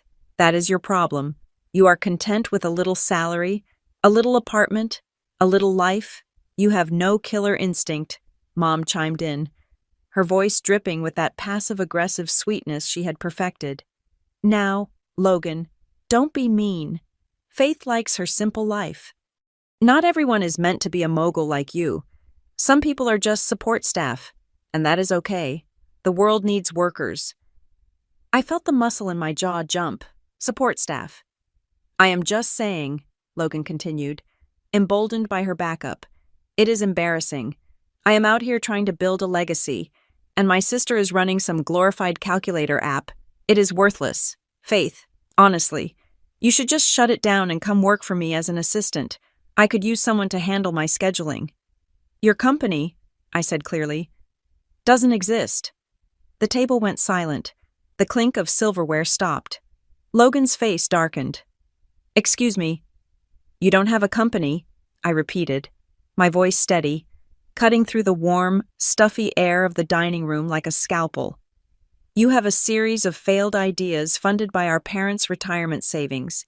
You are not a mogul. You are a dependent." "Faith," Mom slammed her hand on the table. "That is enough. Apologize to your brother. He is under a lot of pressure." "He is unemployed," I said. "I am an entrepreneur," Logan shouted, spit flying from his lips. "And what are you?" "You are a nobody," You are driving a rental car because your own car is probably broken down. Your company is garbage. It is worthless." He leaned over the table, his eyes full of malice. "Admit it," he sneered. "You are broke. You came home because you failed."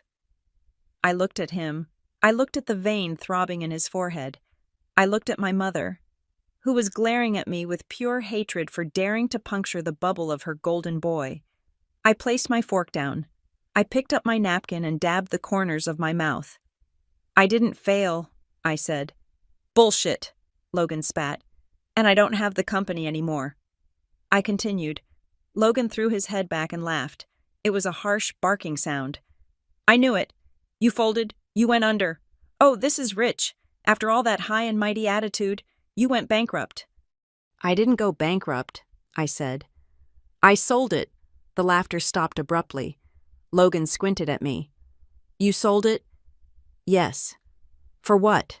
He smirked, trying to regain his footing. "Did some local gym buy you out? What did you get? 50 grand enough to pay off your student loans?" I looked him in the eye. I didn't blink. $150 million. The words hung in the air. They didn't sound like money. They sounded like a physical blow. For a second, nobody moved. The grandfather clock in the hall ticked loudly. Tick, tock, tick, tock. Then Logan let out a nervous, high-pitched giggle. "Okay, good joke. You are delusional." "Check the news," I said. Logan stared at me. He saw the stillness in my face. He saw the lack of humor. His hand went to his pocket. He pulled out his phone. His fingers were trembling as he unlocked it. "Summit Well Holdings," I said, providing the search term. "Acquisition, Faith Stewart."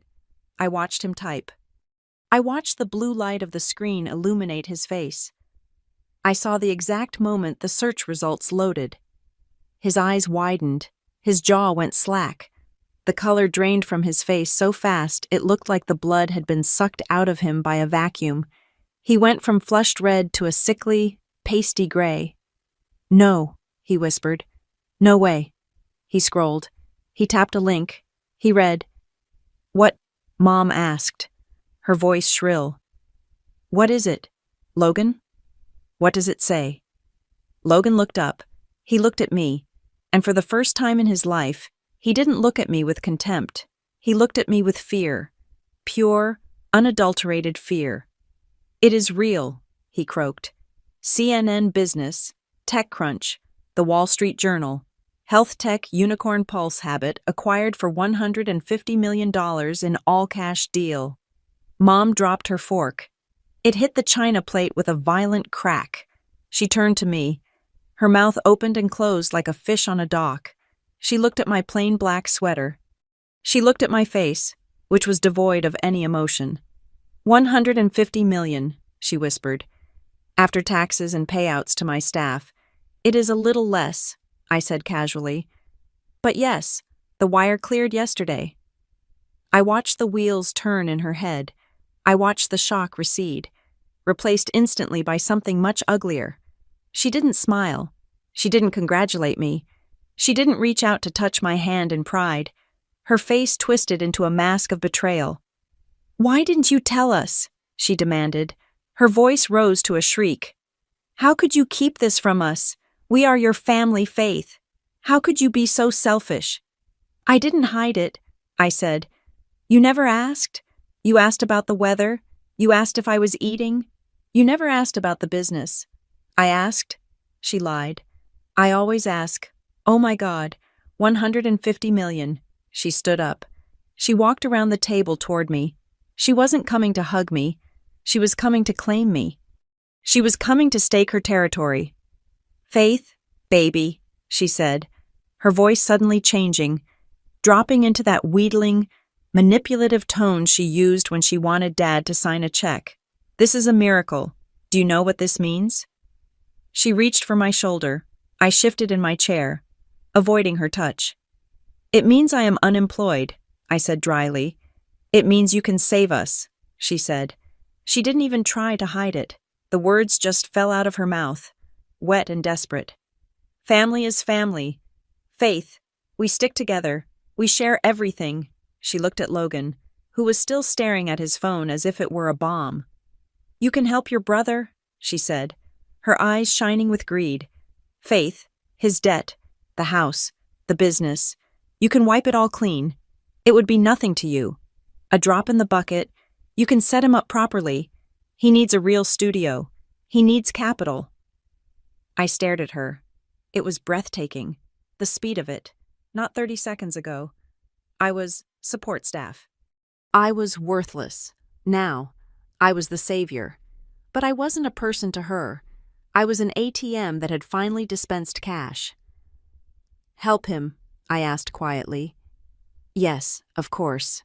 Mom beamed, seemingly oblivious to the ice in my voice. He is your brother. He has so much potential.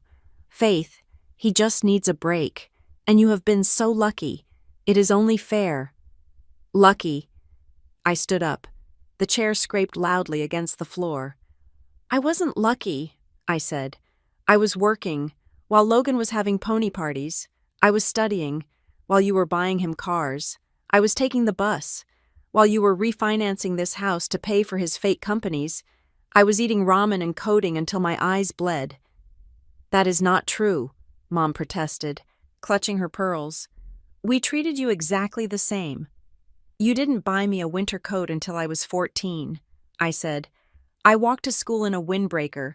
Do you remember that? No, you don't, because you were too busy driving Logan to hockey. She stammered.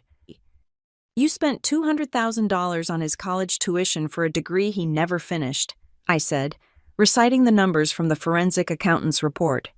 You gave him $40,000 for the failed record label, $60,000 for the crypto investment that went to zero, and now you have put this house up as collateral for a loan he has already defaulted on. Mom went pale. How do you know that? I know everything, I said. I know about the demand letter on your desk. I know you are drowning. Logan stood up, his face red again. You hacked us. You invaded our privacy. You think just because you have money you can judge us. I am not judging you, Logan, I said. I am tallying the receipts. Faith, please, Dad said, speaking for the first time. His voice was trembling. Let's just sit down. Let's talk about this. There is nothing to talk about, I said. I looked at Mom. She was crying now, but they weren't tears of remorse. They were tears of a cornered animal. But we are family, she sobbed. I am your mother. Doesn't that mean anything to you? Doesn't my love mean anything?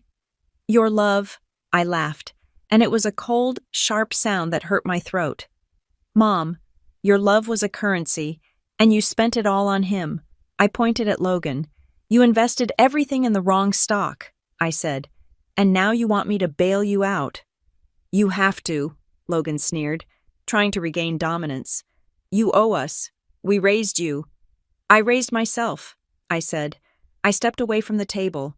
I looked at the congealing gravy, the half-eaten turkey, the wine stains on the tablecloth. It looked like a crime scene. Where are you going? Mom cried, reaching out to grab my arm. I pulled away. I am going back to my hotel, I said. But the money, she stammered. Faith, we are going to lose the house. They are going to take it in January. I know, I said. I turned my back on them. I walked toward the door. My heart was pounding, but my hands were steady. I felt lighter. The secret was out. The bomb had detonated, and I was still standing. Faith, Logan shouted after me, if you walk out that door, don't come back. You are dead to us. You hear me? You are just a vindictive little bitch. I paused at the archway. I didn't turn around. I am not getting revenge. Logan, I said, loud enough for them to hear, but soft enough to force them to listen. I am just finally stopping being the shadow. I walked out the front door into the biting cold of the Christmas night. I didn't look back at the house. I didn't need to. I knew exactly what was happening inside. I knew the panic. I knew the screaming. And for the first time in 29 years, it wasn't my problem. The morning after Christmas did not bring peace. It brought a digital siege. I woke up at 6 in the morning in my hotel suite, the heavy blackout curtains shielding me from the gray Kansas winter. My phone, which I had left on the bedside table, was vibrating so intensely it was slowly inching its way toward the edge. I picked it up. The notification screen was a solid wall of text. My mother had adopted a strategy of chaotic oscillation. One message was a plea for forgiveness, dripping with guilt and feigned affection. "Faith, please answer. I didn't sleep all night. I am worried about your soul. Money destroys families. Don't let this happen to us." The next message, sent 12 minutes later, was a passive-aggressive strike. "Your father is having chest pains. I hope you are happy. You have stressed him out so much." Then, back to the manipulation. "I made your favorite cinnamon rolls. Just come over for coffee. We can fix this." Logan's approach was less nuanced. His messages were a stream of pure, unfiltered vitriol. "You think you are better than us? You are nothing. You stole that idea. I gave you the idea for an app years ago. I am going to sue you. Pick up the phone, you coward. You owe me.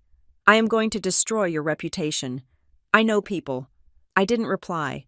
I didn't block them, either. I screenshotted everything, every threat, every guilt trip, every incoherent rant. I uploaded them directly to a secure cloud folder shared with my legal team. Data is not emotional. Data is evidence. At 9 o'clock, a bellboy knocked on my door. He held a thick manila envelope. "Courier dropped this off for you. Ms. Stewart," he said. "Marked urgent." I tipped him $5 and took the envelope. It had the return address of a local law firm I had never heard of, something generic, located in a strip mall, the kind of firm that advertises on billboards next to the highway. I opened it. It was a demand letter, but it wasn't a standard legal document. It was a work of fiction. The letter claimed that the Stewart family estate was seeking reimbursement for historical costs of upbringing and incubation of talent. It listed a demand for $3 million. I laughed. I actually laughed out loud in the empty hotel room. It was a dry, sharp sound. They were trying to invoice me for my own childhood. They were claiming that the food I ate, the roof over my head, and the emotional support they provided were venture capital investments that were now due for a return.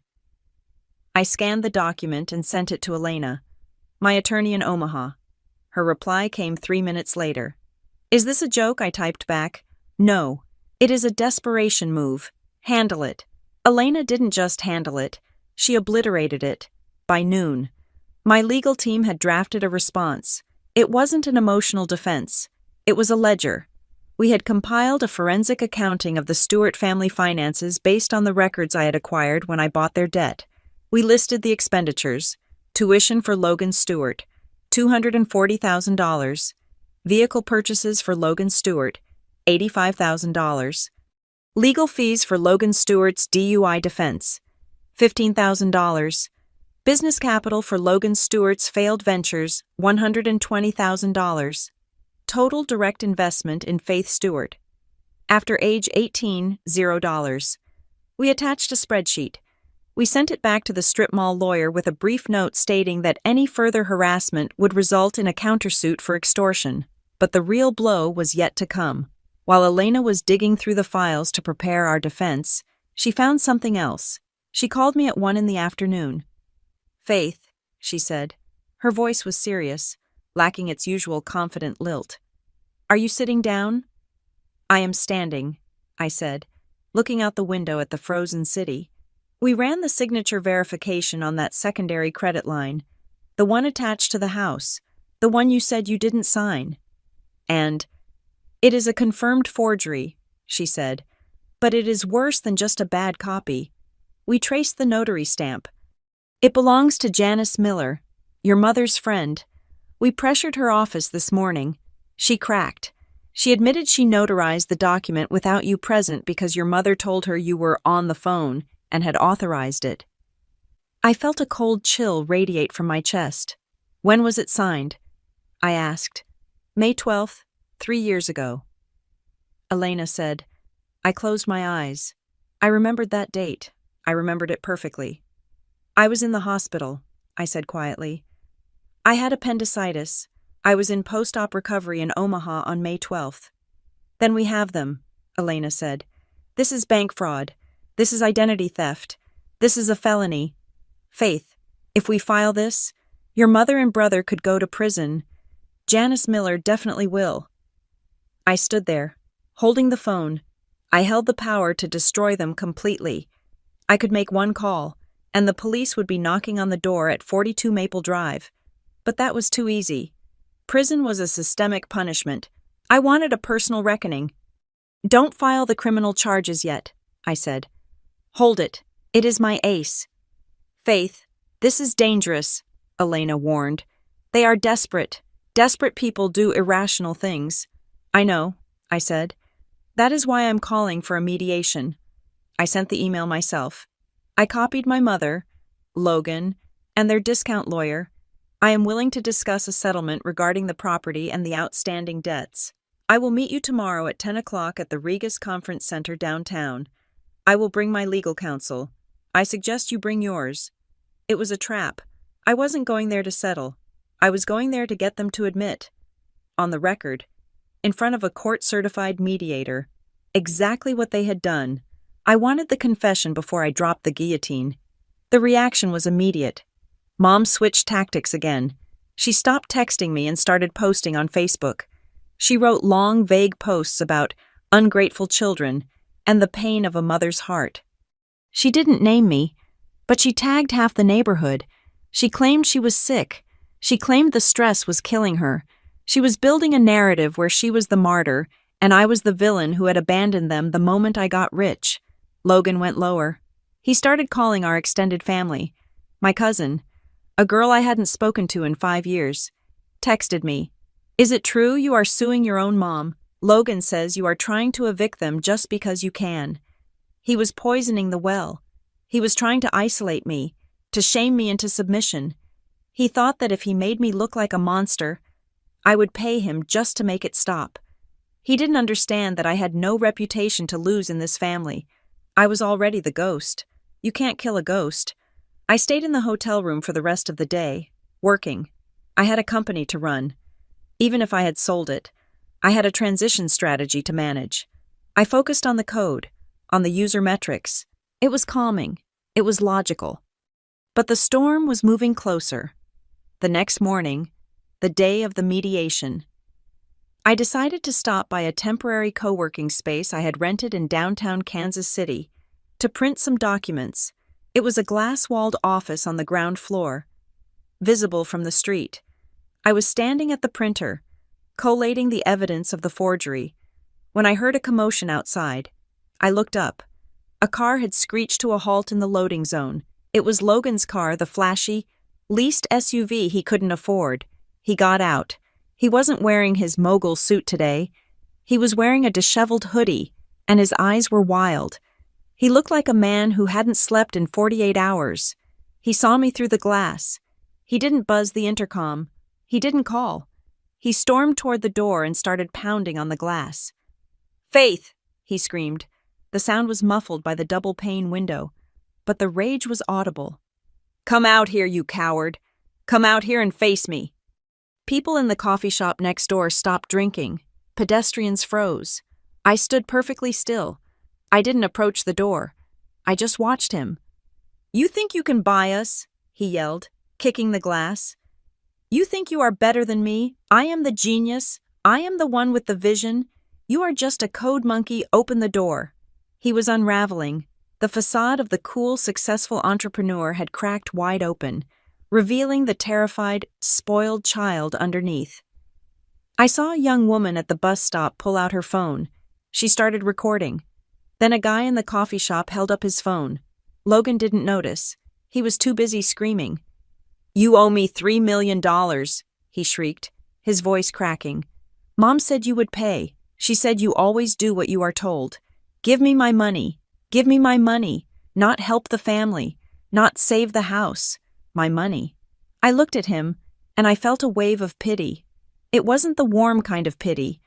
It was the cold, distant pity you feel for a bug that keeps flying into a window pane. He truly believed he was entitled to my life. He truly believed that my labor was his property. I picked up my phone. I didn't call the police. I called the security desk of the building. "There is a man causing a disturbance at the front entrance," I said calmly. "Please remove him." 2 minutes later, 2 uniformed guards appeared. They grabbed Logan by the arms. He thrashed. He spat. "Get off me! Do you know who I am? My sister is inside.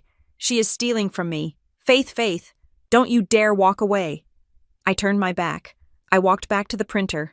I picked up the stack of papers. The top sheet was the affidavit from the notary, confirming the forgery. Behind me, the screaming faded as they dragged him away. But the damage was done, not to me, but to him. I checked Twitter 10 minutes later. The video was already up. Title: Crazy Guy Attacks Tech CEO in Downtown KC. Public Freakout Entitlement. It had 4,000 views and was climbing. I watched the video. I watched my brother scream, "Give me my money," while I stood calm and silent behind the glass. It was the perfect preview for the mediation. He had just given the world a character witness statement, and he didn't even know it. I put the phone in my pocket. I adjusted my blazer. I checked my reflection in the dark glass of the printer. I looked sharp. I looked ready. I walked out the back exit, got into my rental car, and drove to the lawyer's office. It was time to end this. The conference room at the mediation center was a study in beige neutrality. It was designed to be calming, with its abstract art and soft lighting, but the tension in the room was sharp enough to cut the heavy oak table in half. On one side sat my mother and Logan, flanked by their strip mall attorney, a man named Mr. Henderson, who looked like he had slept in his suit. On the other side sat me, Elena, and a junior associate from her firm who was recording the minutes. At the head of the table sat the mediator, a retired judge with a face carved from granite and eyes that had seen every variation of human greed. Denise was dressed in black, as if she were attending a funeral. She was weeping into a tissue before the session had even officially begun. It was a performance, a preemptive strike to garner sympathy. She looked frail, small, and utterly victimized. Logan, by contrast, was vibrating with aggressive energy. He was tapping a pen against the table, his leg bouncing up and down. He wouldn't look at me. He stared at the wall, muttering to his lawyer. "Let us begin," the mediator said, his voice gravelly. "We are here to discuss the claims made by the Stewart family regarding the estate and the counterclaims regarding financial impropriety. Mr. Henderson, you may open." Mr. Henderson cleared his throat. He looked nervous. He knew he was outgunned. "Thank you, Your Honor. My clients, Denise and Logan Stewart, assert that they are entitled to a fair portion of the proceeds from the sale of Pulse Habit. This claim is based on 2 factors. First, the sweat equity provided by the family in raising and supporting Ms. Stewart. Second, and more importantly, the intellectual property contributions made by Mr. Logan Stewart." I raised an eyebrow. This was a new angle. "Intellectual property?" the mediator asked, looking over his glasses. "Yes," Logan interrupted, unable to help himself. He leaned forward, his eyes manic. "I helped her, back in the beginning. She was struggling with the user interface. I told her it needed to be cleaner. I gave her the idea for the mood tracking feature. We brainstormed it at the kitchen table. She took my notes, built the code, and cut me out. I sat perfectly still. It was a lie so bold it was almost impressive. Logan hadn't been at a kitchen table with me since I was 10. He had never seen the code. He had never even downloaded the app until yesterday. "Do you have any documentation of this collaboration?" the mediator asked. "Emails, sketches, text messages." "It was verbal," Logan snapped. "We are family. We didn't sign NDAs at dinner. I trusted her, and she stole my billion-dollar idea." "Ms. Stewart," the mediator turned to me. I didn't speak. I simply nodded to Elena. Elena opened a thick binder. The sound of the rings snapping open was loud in the quiet room. "We have the Git logs," Elena said, her voice cool and professional. "These are the digital records of every line of code written for Pulse Habit. They show the exact time date and author of every feature implementation. The mood tracking feature was coded by Faith Stewart and her lead developer, Leo, during a hackathon in Omaha 2 years ago. At that time, according to social media records, Mr. Logan Stewart was at a music festival in Coachella. She slid a paper across the table. It was a screenshot of Logan's Instagram from that weekend, holding a beer, captioned, "Living my best life." "Unless he was coding telepathically from a desert rave," Elena said dryly. "His claim is factually impossible." Logan's face turned a deep, blotchy red. "That is technicalities. I gave her the vision." "Let us move on to the financial claims," the mediator said, clearly unimpressed. "The family is asking for $3 million in restitution. We are also asking," Mr. Henderson added, sweating slightly, "that Ms. Stewart assume full responsibility for the outstanding mortgage on the family home and the business loan for LS Media Group, totaling $450,000. The family contends that Ms. Stewart verbally agreed to backstop these loans." "I see," the mediator said. He looked at me. "Ms. Stewart, did you agree to this?" "No," I said. "She is lying." Denise sobbed, looking up from her tissue. "She told me on the phone, she said, 'Mom, do whatever you need to do. I have your back.' She gave me permission. She knows how much we struggled to help her through college." I looked at my mother. I looked at the tears streaming down her face. They were real tears, but they were born of fear, not sadness. She was terrified of the truth coming out. "We have a document," Mr. Henderson said, pulling a paper from his briefcase. "This is the loan modification agreement. It bears Ms. Stewart's signature as a guarantor." The mediator took the document. He examined it. "It appears to be notarized." "It is," Henderson said triumphantly. "It is a forgery," I said. The room went silent. "That is a serious accusation," the mediator said. "It is a proven fact," I replied. I reached into my own folder. I pulled out the affidavit from Janice Miller. I pulled out the forensic analysis of the digital signature. I pulled out the hospital records proving I was under anesthesia when the document was supposedly signed. I laid them out on the table, one by one, like a royal flush. "Exhibit A," I said. "Statement from the notary. Janice Miller, admitting she was coerced by Denise Stewart to notarize the document in my absence. Exhibit B, my medical records. Exhibit C, the IP trace of the device used to apply the digital signature, which corresponds to an iPad registered to Logan Stewart." I watched the color drain from my mother's face. She stopped crying. She looked like a statue made of ash. Logan stopped tapping his pen. He looked at the documents, then at his lawyer, then at the door.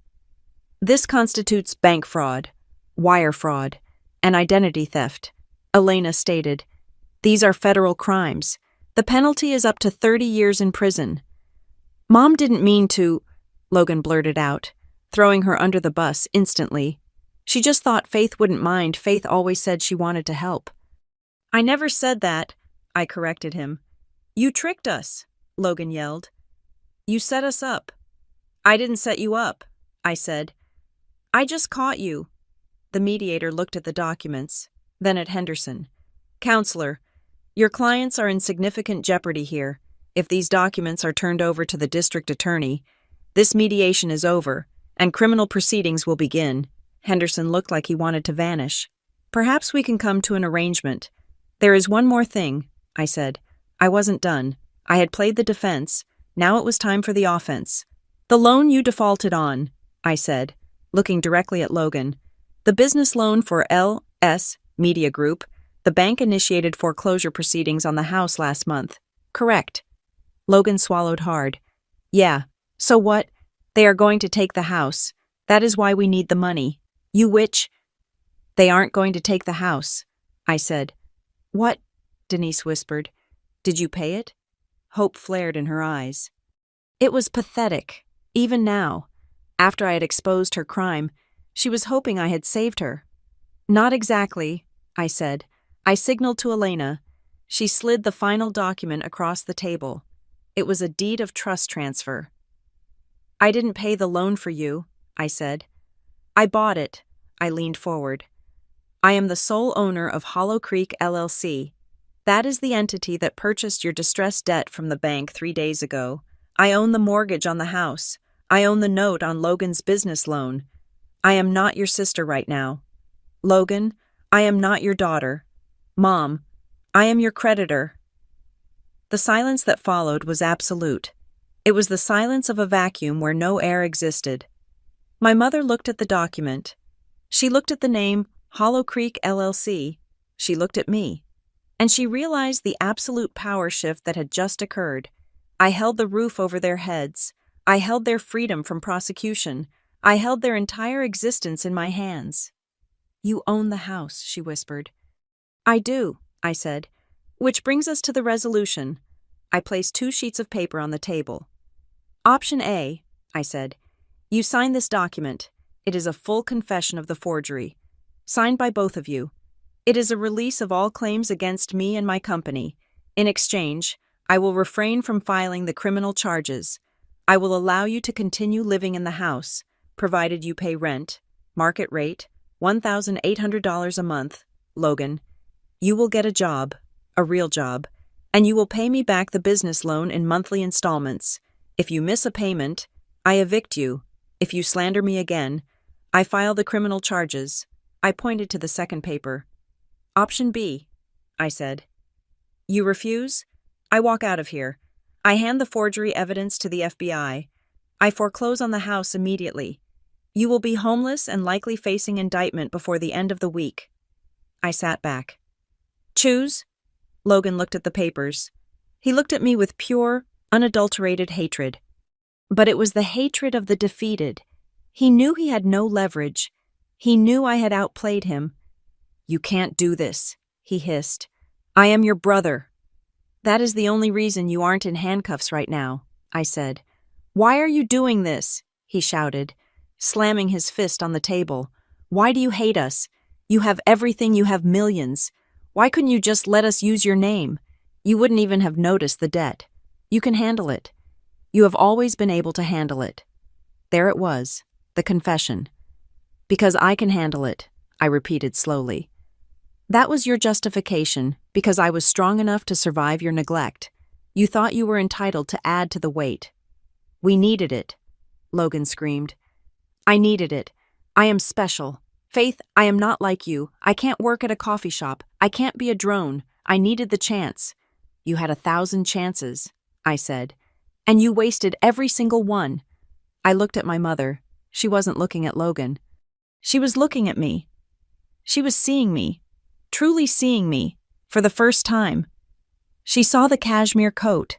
She saw the steel in my spine. She saw the woman who had surpassed her golden boy in every conceivable metric. She realized she had bet on the wrong horse for 30 years. Faith, she whispered. Her voice was trembling. Faith, I am sorry. It was the phrase I had wanted to hear since I was 7 years old. I am sorry. I waited for the rush of relief. I waited for the healing warmth. It didn't come. The words fell flat. They were hollow. They were said not because she regretted hurting me, but because she had lost. She was apologizing to the conqueror, not the child. I know you are, I said. But it is too late. Please, she begged, reaching across the table. Don't make us pay rent. Don't humiliate us like this. We are family. Sign the papers, I said. She looked at the mediator. He looked away. She looked at her lawyer. He nodded, defeated. With a shaking hand, Denise picked up the pen. She signed the confession. She signed the rental agreement. Logan sat there, fuming, tears of rage in his eyes. He grabbed the pen and scribbled his name so hard he tore the paper. I hate you, he whispered as he pushed the paper back. I hope you die alone with your money. I won't be alone, I said, taking the papers and handing them to Elena. I will be with people who respect me. I stood up. I buttoned my coat. The rent is due on the 1st, I said. You can mail the check to the P.O. box listed in the agreement. Do not contact me personally. All communication goes through my lawyer. I looked at them one last time. The golden boy, slumped and broken. The mother, aged 10 years in 10 minutes, stripped of her delusions. I didn't feel triumph. I felt lightness. I turned and walked out of the conference room. I walked through the lobby, past the security guard, and pushed open the heavy glass doors. The winter air hit me like a slap, cold and bracing. It was snowing again. The flakes were large and soft, covering the dirty city streets in a layer of clean white. I took a deep breath. The air tasted sharp. It tasted like freedom. For 20 years, I had been carrying a heavy, wet wool coat that didn't fit me.